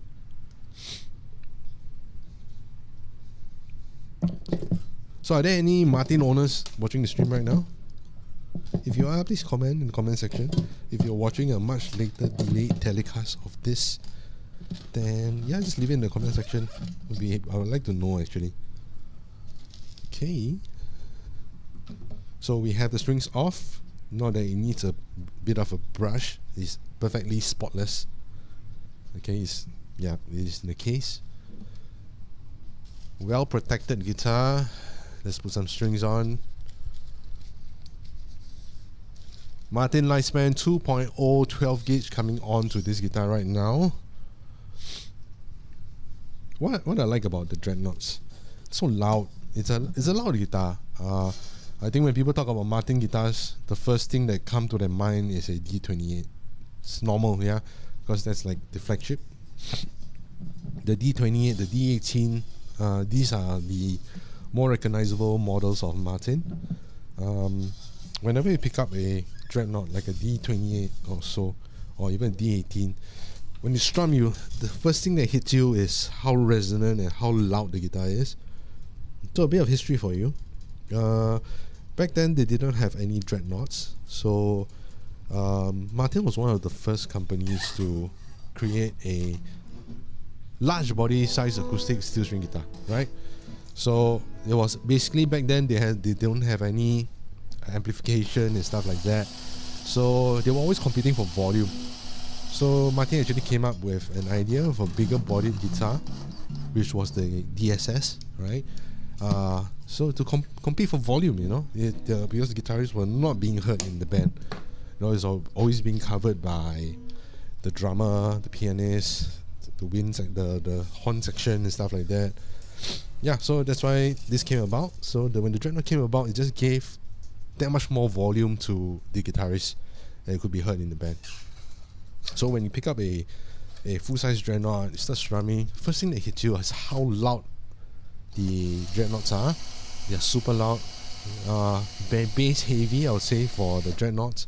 Bass heavy, treble heavy, you know, a bit more of a scoop tone.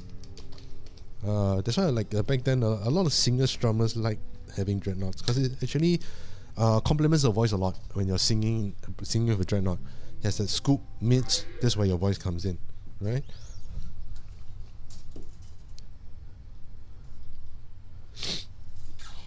So dreadnoughts are generally very nice sounding, they're very loud, very resonant, but they are not for everyone.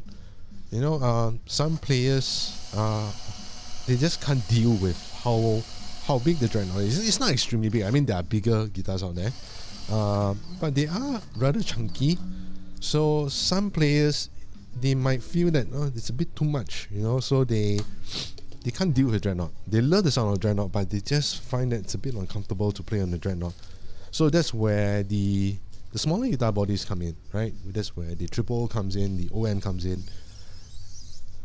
So all I can say is that if you don't find the dreadnought to be too large of a guitar to play, I'll definitely go for a dreadnought.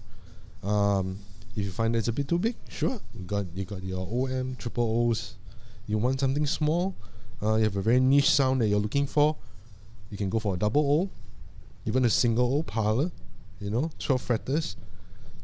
Yeah, so we do have all those. I think 12 fretters not in yet, but I haven't touched the 12 fretter yet, so I won't comment. A lot of these experiences I have with Martin and the guitars, I try not to read too much and from forums and stuff. I find that those stuff are never accurate. I wanted to experience them for myself. So that is one of the perks of working here. Instead of hearing or watching someone type in forums about how they feel about a certain guitar, I want to experience it for myself and have my own perception of it. And I'll share that information with you if I have to. Sometimes when we have customers who come in the store, we understand. I do understand. I was once like that as well. They do a lot of reading online, forums especially. They do a lot of reading before they purchase their Martin. They come in the store, and a lot of times when you read on forums, you might read a lot of, I don't know, it's just the human brain. You want to read a lot of negative stuff. What could go wrong, you know? But a lot of times, nothing will go wrong. Just that people with bad experiences tend to be a bit more vocal. That is normal. That is human nature for you. The guys who are happy with their purchase, most of the time happily playing their guitars, you know? So sometimes you do have customers who come in, they read a lot online, and they get scared by what they read, and not even knowing even if it's fact or fiction, right? They don't even know if the person knows what it's talking about. You know, they read horror stories, they come in with a negative mindset that, oh look, I'm going to spend like $5,000 on the Martin and it's going to be like this because I read a post that says something like that, you know? A lot of times it doesn't happen, guys. Take my word for it. Come in with a positive mindset. Guys like us who have spent days, literally every day, around Martin guitars. You notice that when you come to the store at City Music, we don't hard sell because we are musicians too. We are guitarists too. The sales team, we are all guitarists. We don't hard sell. We don't do stuff like that. Yeah, we are here to assist. Yeah, but it's always good to come in with a neutral mindset. We want your Martin purchase, your first Martin or maybe multiple Martin purchases, to be a good one. You know, it shouldn't be a bad experience whatsoever. There's no reason for it to be.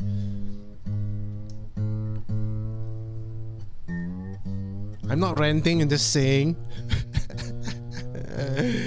No, we do meet all kinds of people. Majority of them are really nice people, and it's kind of nice sometimes to be in a shop working, fronting a brand like Martin. Then when you do sell a guitar, especially to customers who don't own a Martin, probably their first Martin, you pull it out from the case. Okay, this is true. You pull the guitar out of the case. That's the guitar they're going to purchase, and you see their face light up.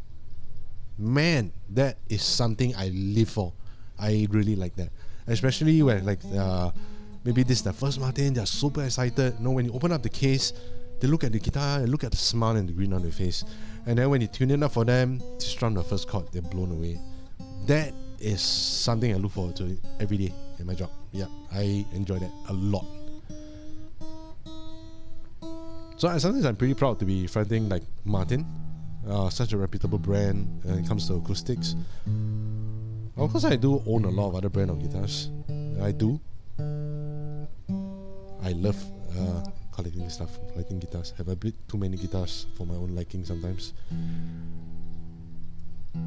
But when it comes to acoustics, not being biased, I just prefer. You know, everyone's entitled to an opinion, and I believe I'm entitled to one as well. So I find that Martin acoustics, they are something. Probably I spend too much time with them. This is the D42, the strung up. Okay, you need to use a pick for this. Turn the microphone. Let's put this a little bit further. Wow, so loud. Make this out. Let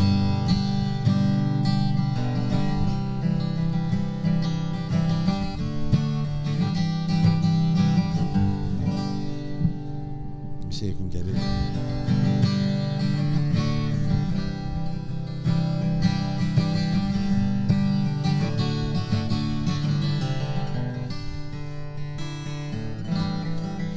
Sorry, a bit of a boo there.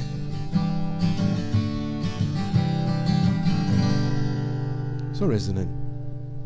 Okay, probably this is not the best microphone in the world to be miking up a guitar, but yeah, it is what it is.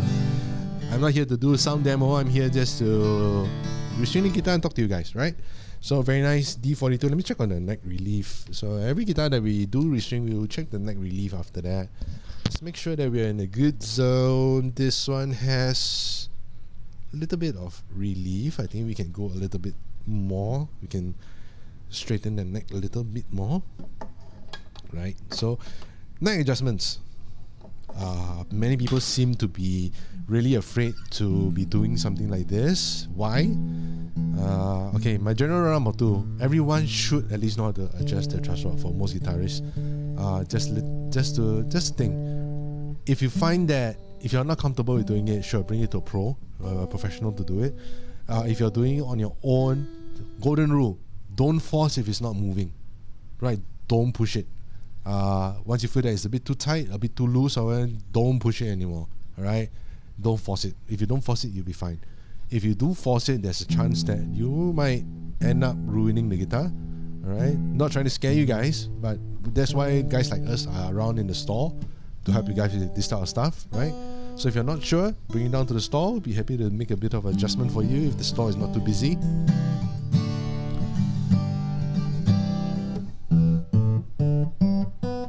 Okay, sounds good.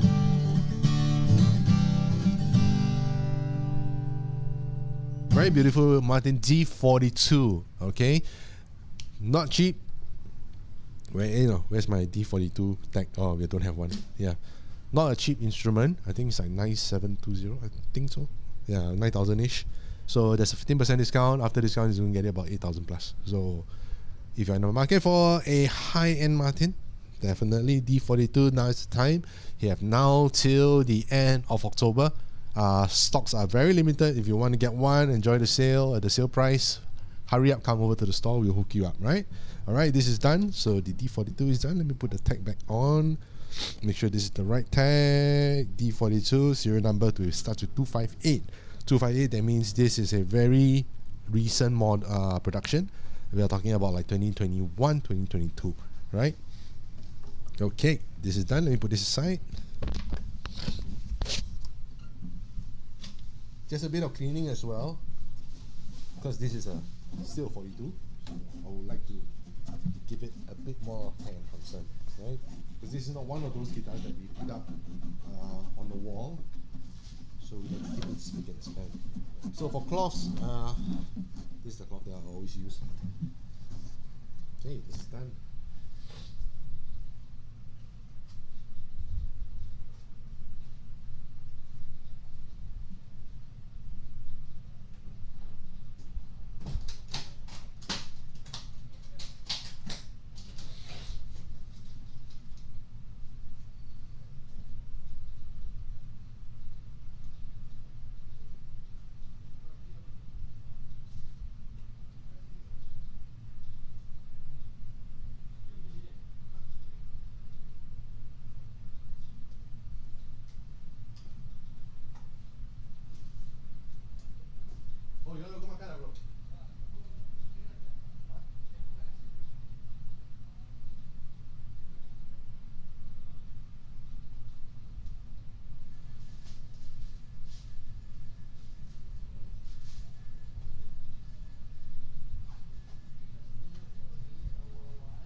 I am back with a new guitar here.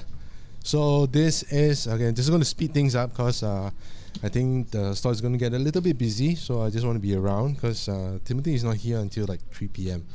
Right? So this is it a D35? This is a D35. Right? Just going to do a quick restring on this one. So I'll talk to you guys about what's a D35. So D35 basically means it's one up the 28 series.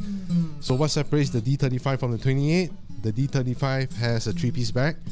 It has your herringbone inlay around the purflings. It has Goto Grover tuners. Alright, these are the covered ones. They are not the vintage open back butter beans. Alright, they are a bit more responsive. The 35s also spot a neck binding as well around the fretboard binding.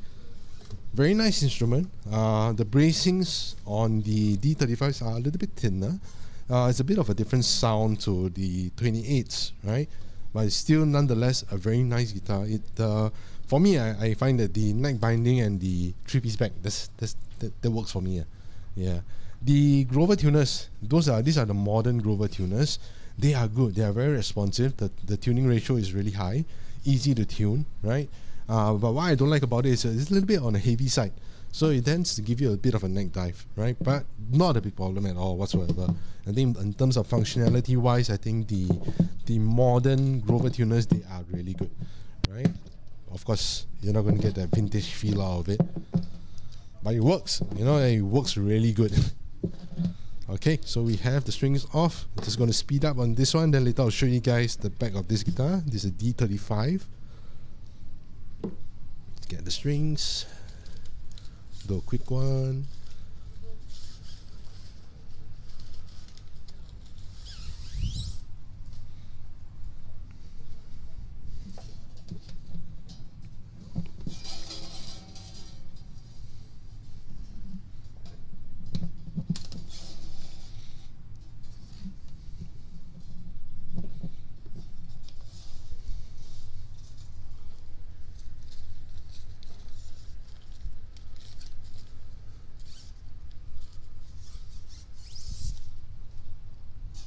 So we have the D35 details on the screen right now. Thank you, Ethan. Or Marlon.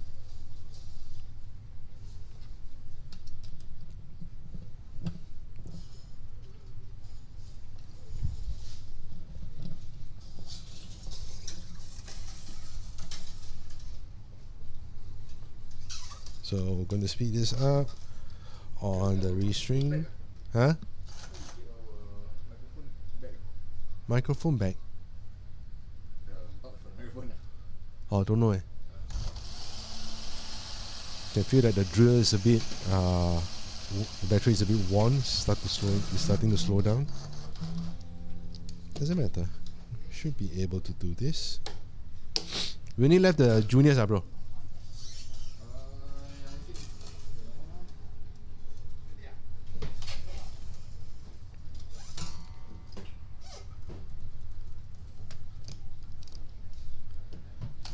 Hey, fun fact. So it's like, you know, like how content creation is going these days.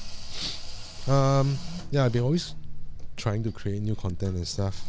And a lot of the content I create, I think those guys on Smash Up Junkie, when you guys watch my videos, you know the amount of work I put in, the lighting, the song, the editing and whatnot.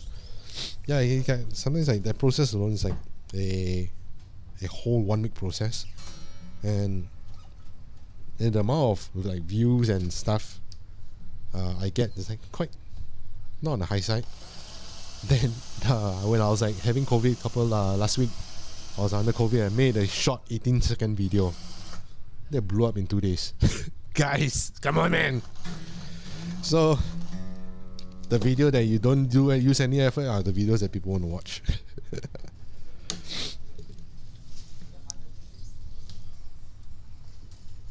I kind of digging YouTube shorts though. I find that making YouTube short videos are less stressful. Yeah, I don't know. I kind of like the YouTube shorts thing. Short videos. Yeah, I'm not really a real TikTok person, but I like the YouTube shorts thing.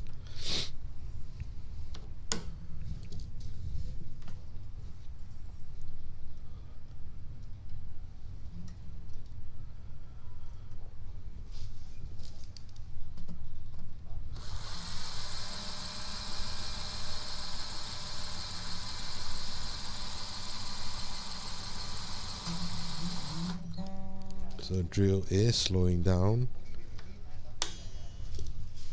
So when I cut the strings, I snip them off the post. I generally don't go all the way into the end. Yeah, I don't know why. I find that it's always good to leave a bit of a space, a little bit of extra, in case the string decides to. No, maybe sometimes I might not didn't tighten it enough. Doesn't wrap around the post as like it should. At least I know there's a little bit of give. Right, this is done. Tune up. Quick, right? Restringing shouldn't be a painful, slow process, right? It can be a quick process.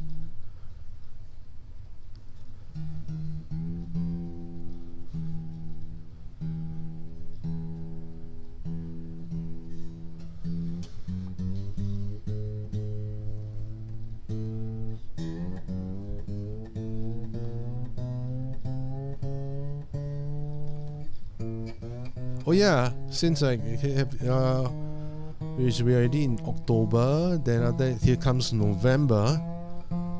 Very quick, you'll be in November. Then it's December. Oh my gosh, year-end sale again, right? So at least we know that year-end sale is around the corner. But then again, guys, sometimes if you want to get something, no need to wait until year-end sale lah. No, sometimes do look out like for like 10, 11 days. Sometimes we do have sales as well. You don't need to wait till the year end. You know, there's a good chance you might get these products during this kind of sales, right? The impromptu, like the monthly sales thing. Oh my god, year-end sales coming.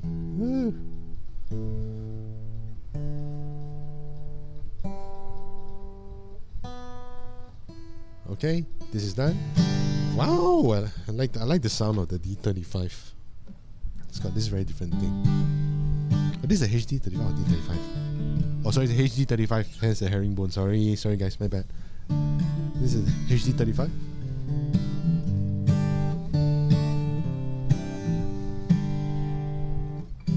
You can see on the back, very nice 3-piece back.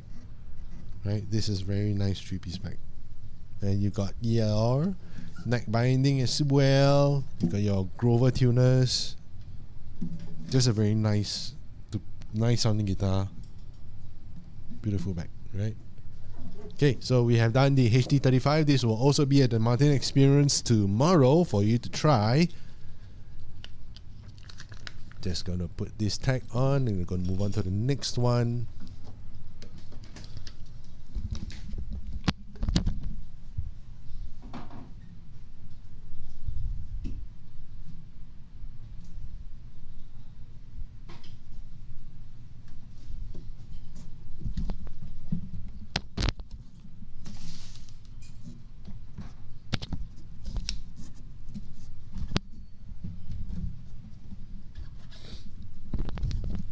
Okay, next one up the line is a HD28.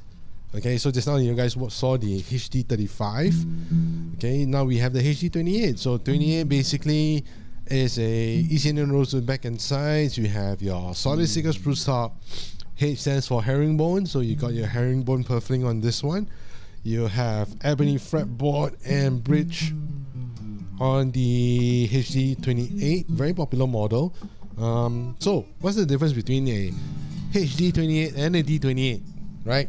So generally, in terms of wood, they are similar. East Indian rosewood back and side, sticker spruce top, ebony fretboard and bridge. Okay, so one of the main difference between the HD28 and 35 is not only just a cosmetic factor. Of course, you have the herringbone on the HD model. You do not have herringbone in the herringbone purfling on the regular D28. One major difference is that on the HD series or the herringbone 28 or be whether it's the 35, the bracings are scallop, the scallop bracing, scallop X bracing. Okay, so this in return has a little bit more vibrations on the top, hence giving you a little bit more low end bass sounds, right? So you get a little bit more low end bass on the HD series because they have a scallop bracings on the guitar. Okay, so there is one. Of course, you have the very beautiful herringbone purfling inlays all around the guitar as well. Okay,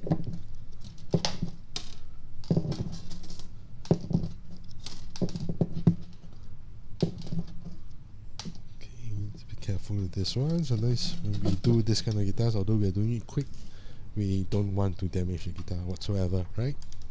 Okay, dust it off. Okay, strings on.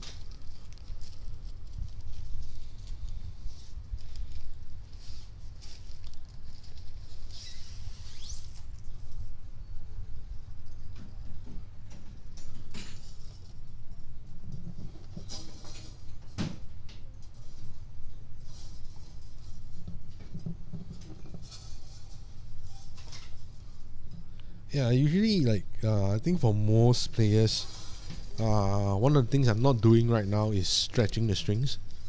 Sure, you can do that if you want to. I never did like to stretch the strings. I don't know why. One, because it hurts, and number two is I find that stretching the strings does give a bit of unnecessary pressure to the neck, which I find that strings. What? I don't stretch because of my kapal, and because I find that I don't like to give that kind of additional like stress to the neck. I don't know, it's just me. Maybe I'm lazy too.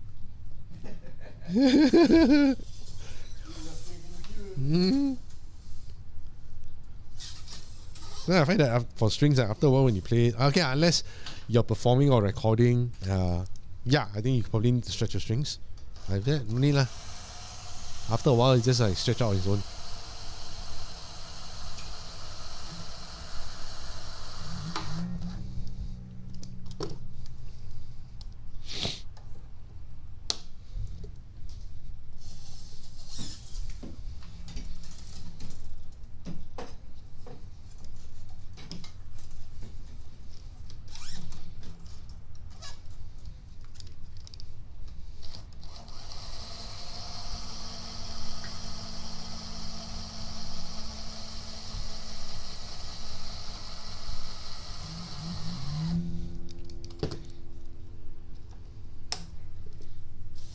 Yeah, just to emphasize how important these table mats are. So right now I'm using the Music Nomad table mat. They have this as a set as well. You have a neck rest, the neck rest on this one. You have it comes together with a table mat, so it does help. Whatever surface you're doing it on, you want it to be at least as safe as possible. You don't want it to scratch up your guitar and stuff, right? Unnecessary scratches. Alamak.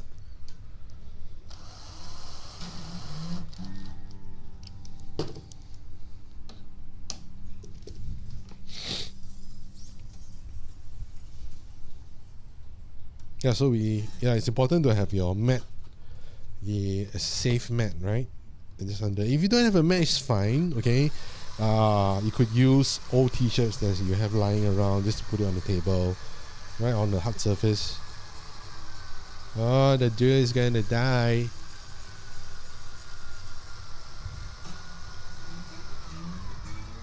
There we go. Drill is officially dead. Let's do manual. Manual windings then.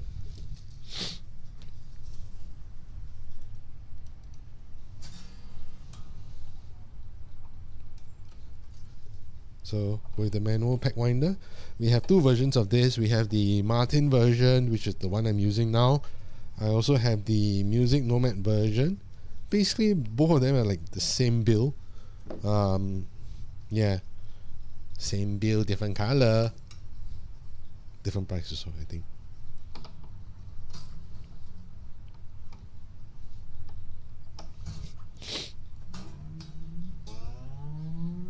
Okay. Not as fast as I like it to be, but okay. Yeah, so I think string changing, I don't know, I find that every guitarist, wherever you are, whoever you are, learning to restring a guitar is a very important thing. I know that I have met some guitarists, of course, that don't know how to restring, but I find that every guitarist should know. Servicing up your own instrument, I think is part of being a guitarist as well. String changing, I find it's something that you must learn how to do. That gives you the more opportunity to experiment with different strings, sounds, understand your instrument a little bit better. Okay, so I think restringing is a very important thing. Right, let's tune this up.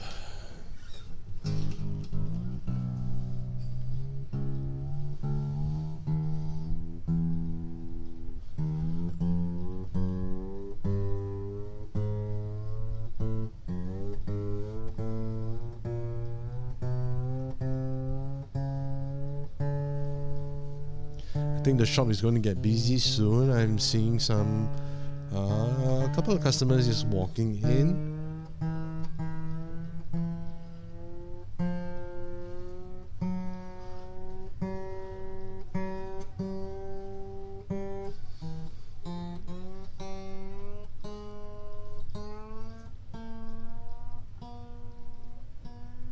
So the difference between the butterbean tuners, like one of the vintage ones, yes, they look nice, but I think when it comes to functionality and in terms of tuning ratios, the Grovers on the 35s, I think they do a much better job. Butterbeans can be a bit finicky at times, but it has that vintage look, it has the vintage weight. Yeah, it's good for certain things. I find in terms of functionality, the Grovers still do a better job, right?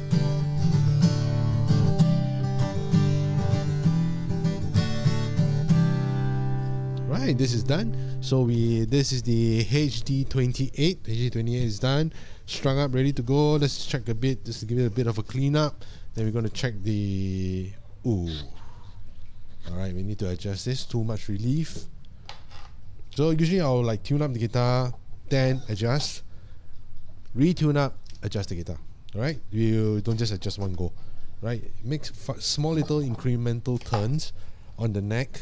Then you need to tune it up first before you make even more adjustments, because you want the neck tension to be right with the right amount, the correct tuning. After you tune it up, then adjust. Okay, adjust again. Small incremental quarter turns each time. Don't overdo it. right? If you find that it's a bit too tight, stop, right? If you're not sure, bring it back to someone who can help you, a professional who can help you, right? Sure, I know it's like some people are like, you shouldn't be sighting down the neck, it's not accurate. It works for me. Yep. So just maybe another quarter turn more.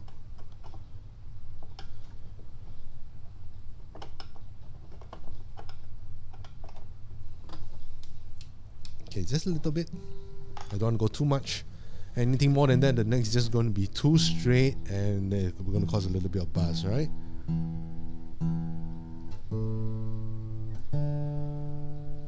So I'm going to tune this up, then we're going to side down the neck and one more time, right? Side down the neck, looks okay, straight with a little bit of curvature, just a tiny bit of curvature.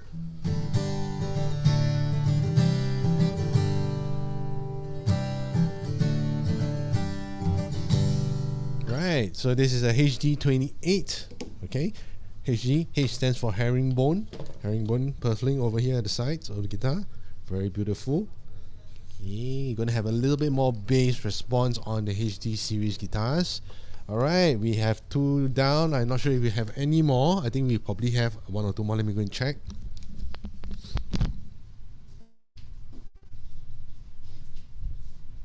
What's next, bro?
Okay, let's go on to the next one. This one just arrived in the store, I would say a couple of months, 1 or 2 months ago. Very recent, right?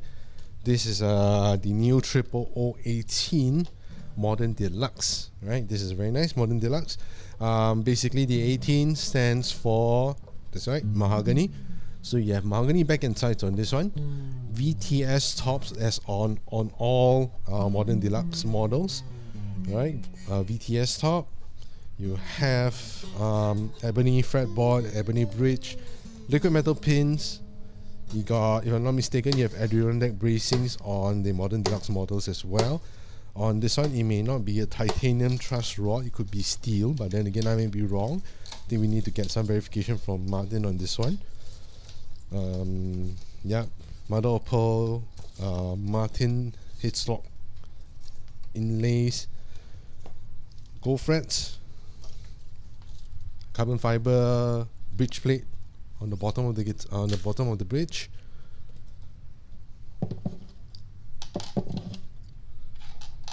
Oh, these pins are heavy.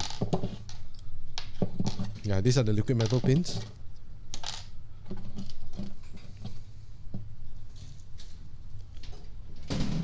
Oi, oi.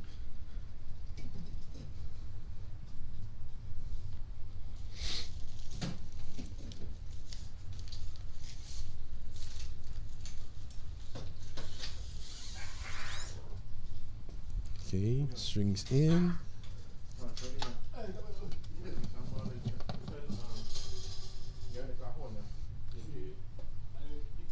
Who wants it? I heard someone wants a cajon. Besides, we'll be bringing a cajon to the show tomorrow.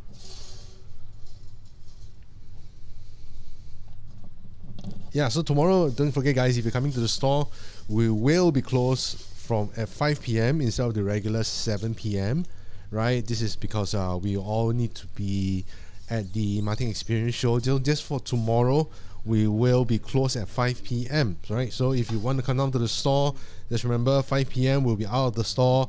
If you happen to just drop by, you never see this thing, or you don't know about this, we'll be open the next day. Right? So tomorrow, once again, we will be closed at 5 p.m. Okay, instead of 7 p.m.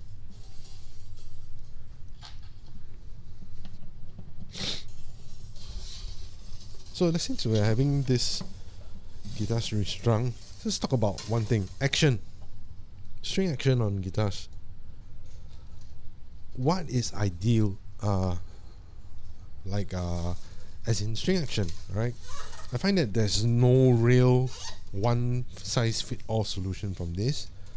Really depends. When I look at guitar players, when they come into the store, they try guitars and stuff, I would usually watch how they play. I think players with a heavy hand, alright, that means they strum very hard. I think these guys will preferably give them a little bit of a higher action because of the way they play.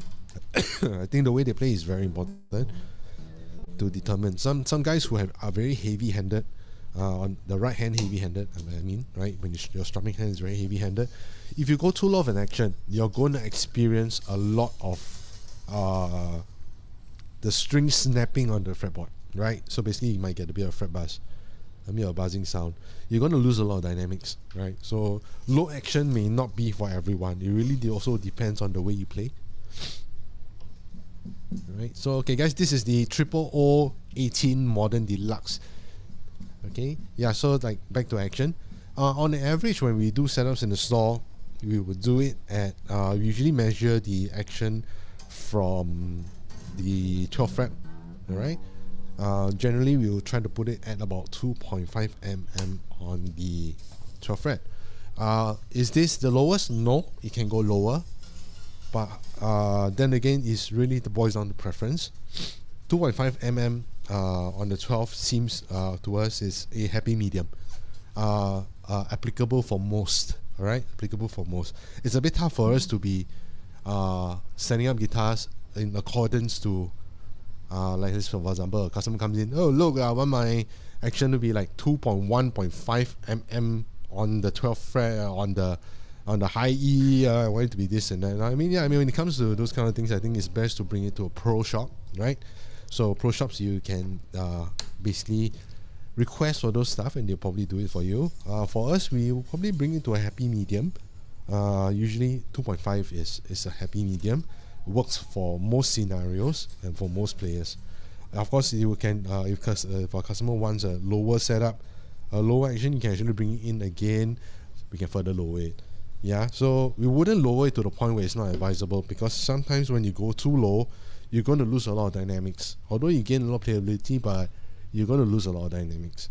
So sometimes it's not advisable, right? So I think happy medium is still 2.5 mm at the 12th fret. It's a bit lower. You could get away with, okay, on my OM28, I have it at about 2.2. Alright, but because I play, not that I don't play with a heavy hand, I'm very heavy handed actually, but after playing my OM28, I did change the way I play. So when I play my OM28, I do a lot of fingerstyle stuff, so I tend to play a bit softer, so I can get away with 2.1, 2.2, right? So low action may not be for everyone, right? I mean, I think if people have been reading posts on forums and stuff, they'll tell you like, like as low as you go and stuff like that. No, not applicable to everyone, right? Not applicable to everyone. I know some players who like to play high for good reason, right? Well, of course, with higher action, you're probably going to get a lot more resonance, a lot more volume. But then again, you need to have really strong fingers. Okay, finger fatigue will really set in if the action is too high. Another contributing factor for high action will also be bloating. If your guitar is experiencing bloating, that's one factor. Another factor for having high action could be because the bridge may be lifted. So that's something that you may need to bring to the shop to check out, to just verify that there isn't any bridge lifting. Alright, sometimes too much relief on the neck you may experience higher action on the maybe the 5th to 7th fret onwards, right? So it really depends, but I think if a guitar is well set up, 2.5 is still a happy medium.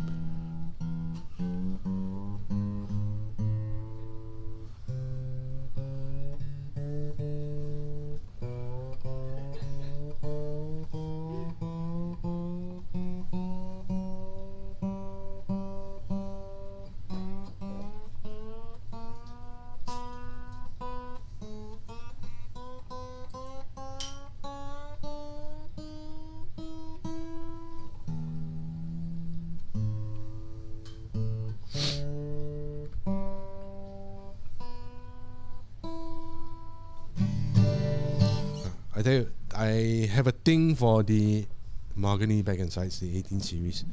It's got this really nice zing to it. I don't know how to explain, but yeah.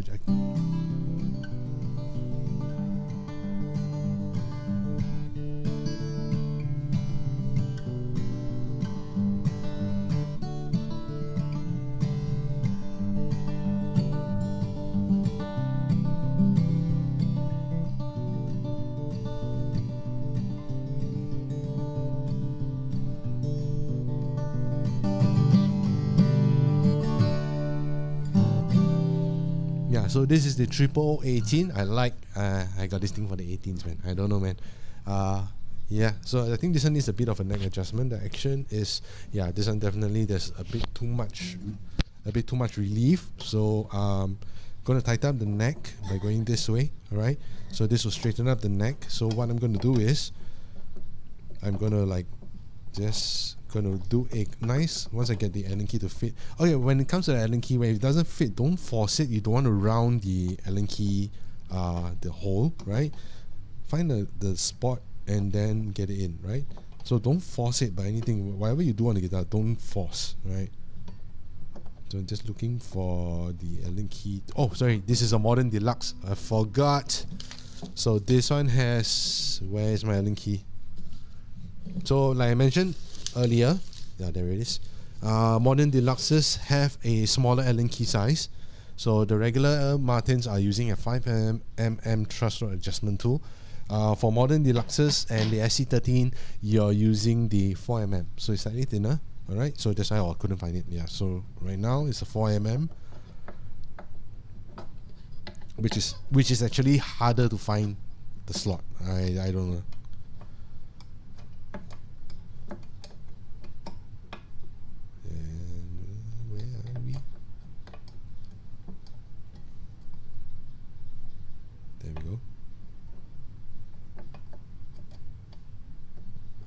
The 4mm truss rod adjustment is really tricky. It's a bit tough to find hole, but yeah, you can get it, so they just don't force. There we go. Okay.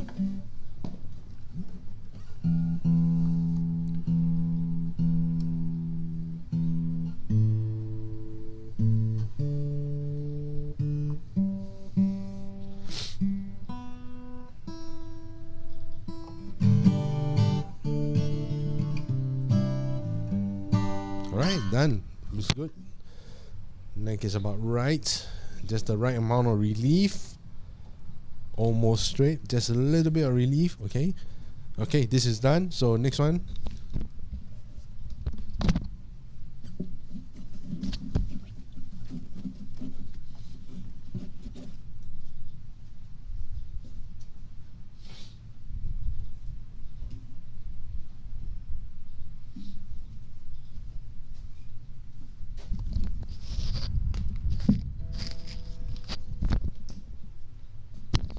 Alright, so this one, underrated.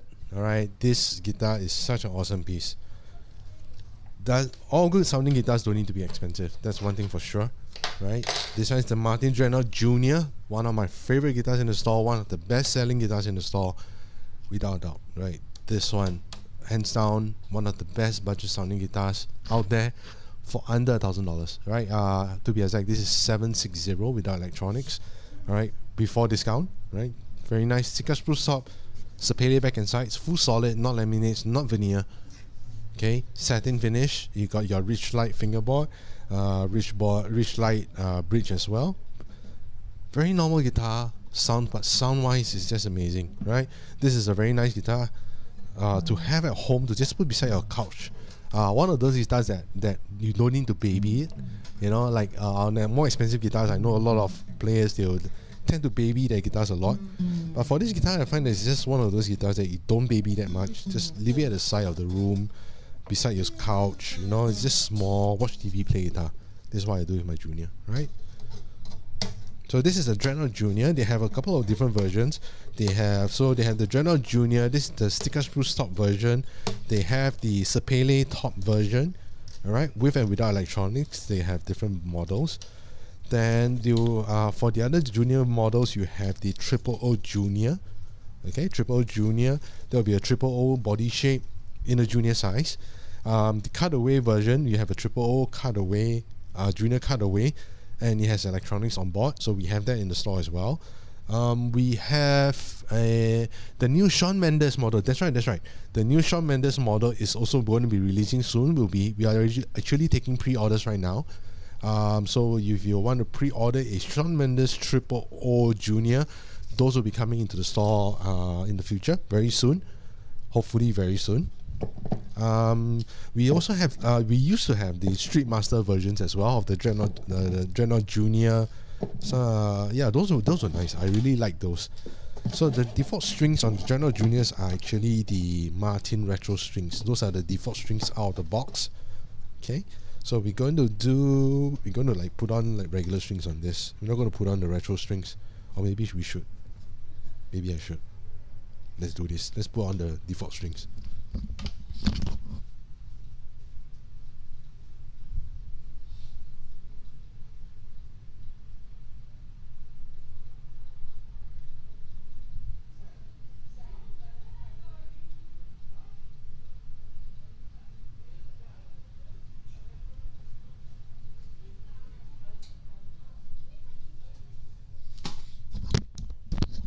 Okay, so the default strings on when you get the Dreadnought Juniors out of the box is the Martin retro strings. So these are the default strings. I like them a lot. I think when I had my Junior, this was on it. I played the hell out of these strings. Sound really good. So I'm just going to put the original strings back on this one. So at least tomorrow when you guys come over to the Martin experience, you guys get to experience the guitar with its original strings, right? So these are the retro strings.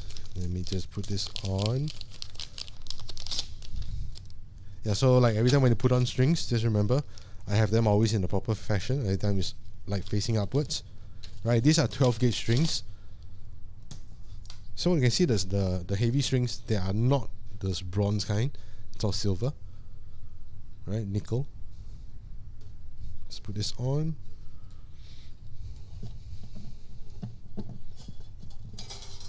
It's your E string.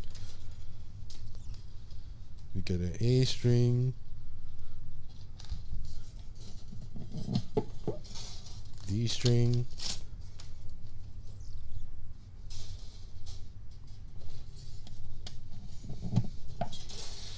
G,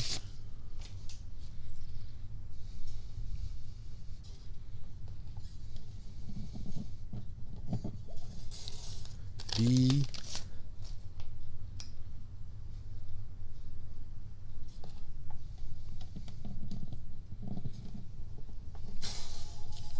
finally the high E string,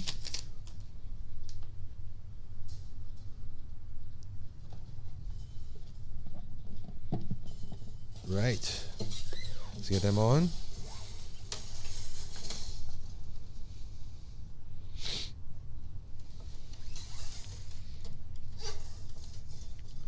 Putting the retros on. I kind of like the retros. Okay, the retros remind me of, in tone wise, they remind me a bit of the titanium core. It's a bit on the warmer side. It's not as bright.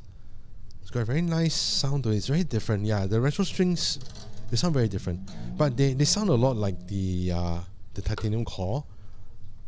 But of course, the more budget-friendly version. But I don't think it will last as long as the titanium cores. But it does have a very specific sound to it. So the retro strings they come default on the Dreadnought Juniors, right? So I'm going to put this on so at least everyone at the Martin Experience tomorrow can get to experience the Dreadnought Juniors like how it is out of the box, right?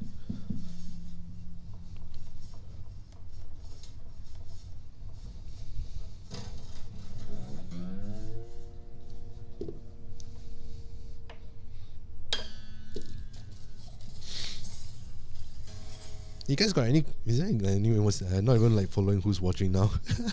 Just gonna do it. The string is just awfully long, but we are almost at the finish line, right? Almost at the finish line. If you ever watched, if you're watching this later on, yeah, I kind of like to watch this live stuff and just run in the background, and then like watch it and fall asleep. Yeah, this is just me.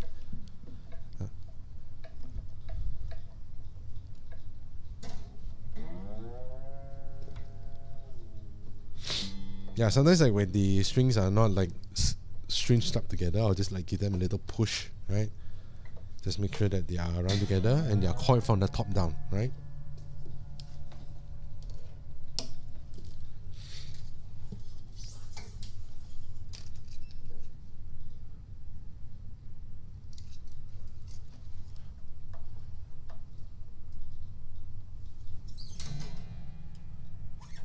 Alright, G string.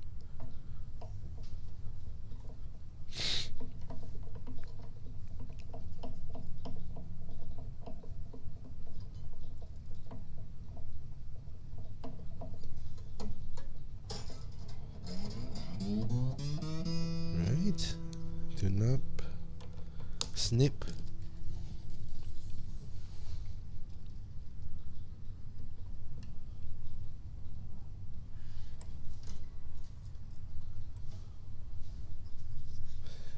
I'm not sure. We have a bass, acoustic bass, the BPCA, or is that a BCPA? Can't remember. Yeah, we have a bass, acoustic bass that we'll be bringing to the Martin Experience as well. Not sure if I should restring that. I don't know. Should I? If I do, then probably that will be the last one of the restring. Everything else is pretty much done. As you can see, there's a heap of trash right in front of the table right now.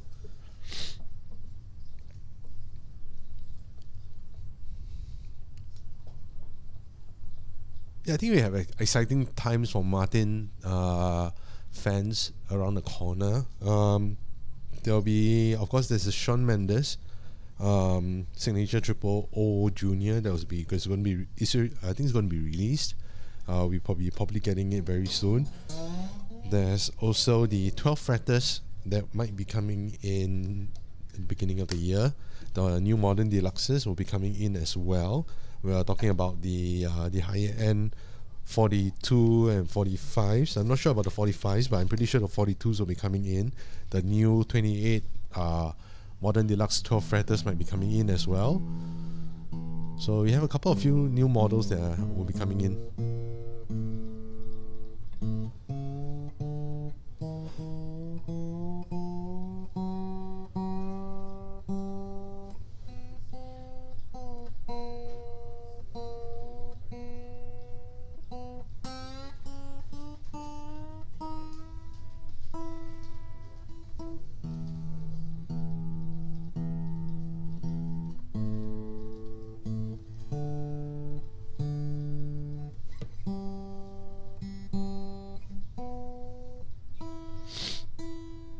Okay, Dreadnought Junior, basically one of the best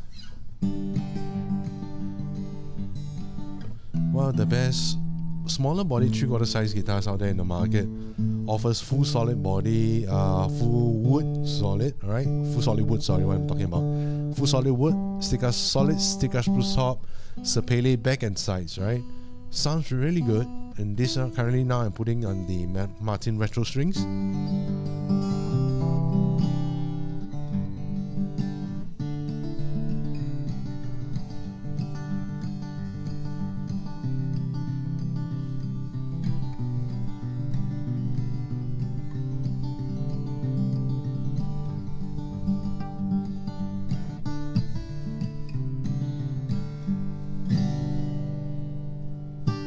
nice. I like the retro strings. Let's check on the neck relief. Looking good. Okay, neck relief is good. So this one is ready to go. We sold so many of these. Oh yeah, just like heads up, right? So for the junior series, there's a pickguard here you can see. This pickguard here right now you can see is black in color, right? The original, the first variation of the Dreadnought Junior, you see that the headstock veneer over here, I don't think you can see. Headstock veneer here is actually sort of like a rosewood kind of grain kind of veneer on the top of the headstock here, right? Much later, the newer models, you only can find them with black headstock or veneer with silver script, right? The older ones are like a rosewood kind of veneer with gold script. So they are the older ones. And during the pandemic, Martin actually ran out of perloid, because the original came with perloid pickguard. They call it tortoiseshell fox or something like that. They ran out of materials for it, so they actually replaced it with the black one. Right, you can see this one has a black pickguard. So we always reference the black pickguard as the pandemic model, right? So if you own the Dreadnought Junior with a black color pickguard, I tell you that is a pandemic model, all right? So right after, when they have enough resources to put on the tortoiseshell pickguard again, then yeah, they will resume back. I think they have not resumed back yet.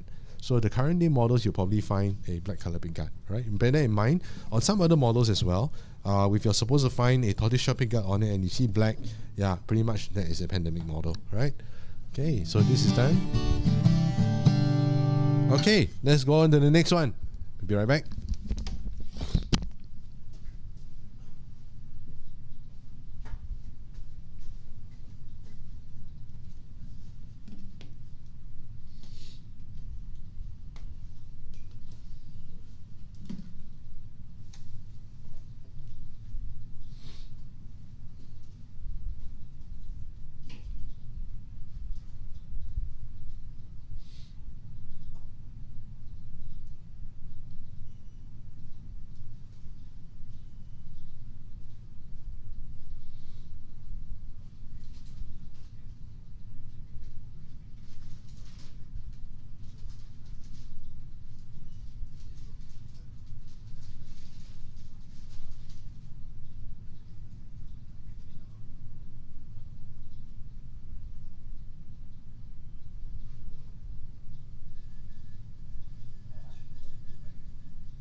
Okay, guys, guess what? I think we are done. I think we have already restringed every single one of the guitars that's ready for the show tomorrow.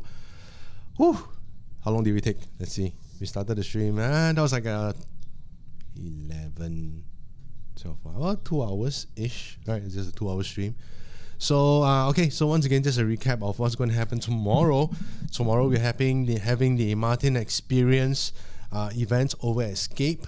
The event starts at 7 p.m. Doors open at 6:30 p.m. For information, for the guys who are visiting the store tomorrow, we will be closed at 5 p.m. tomorrow. So, just for tomorrow to facilitate for the Martin Experience. So, during the Martin Experience, we'll be having a whole lot of Martin guitars will be there on display. We will be having special performances by Daphne Koo, Charlie Lim, Daniel Seat. We have Iman from Iman's League with sorry, let me get the name again. Iman's League and the State of Mind. Iman's League. Okay, Iman and the State of Mind. So Iman will be heading over to the Martin Experience tomorrow. There'll be great performances. More importantly, we'll be having those in attendance will be having a lucky draw. Okay, we have a lot of lucky draw prizes to be given out. There will be one grand prize to be given out to a lucky winner as well. I'm not going to say what is it. Only hint to you, it's a guitar. I don't know what brand. Yeah, you should know lah. Martin Experience, there no other guitar ma. So there will be one, just to keep you guys in suspense. So tomorrow, 7 p.m, we'll be there. More importantly, over at the store, we'll be having a 15% discount on all Martin guitars, regular price Martin guitars, right? So if you're on the market for a really high-end Martin guitar, now is the time. Don't need to wait until year-end sale. Year-end sale, I guarantee you, probably not going to get 15% or so, right? This is the only time all the Martin guitars are going at 15% discount. Only applicable in the store. It's not applicable online. Only in store, okay? So drop by to the store if there's a particular model you want to try. Approach us. We will bring it out for you. Try it, like it, buy it. That's it, right? So yeah, so let's see, we have any more questions. Thank you guys for watching. Yeah, Ying Long done, all guitars done. So we're going to get busy. It's going to be a busy day for us the next 2 days. So this is Lionel, aka Smash Junkie. Thank you for watching the stream, and I'll see you guys at the Martin Experience tomorrow. See ya.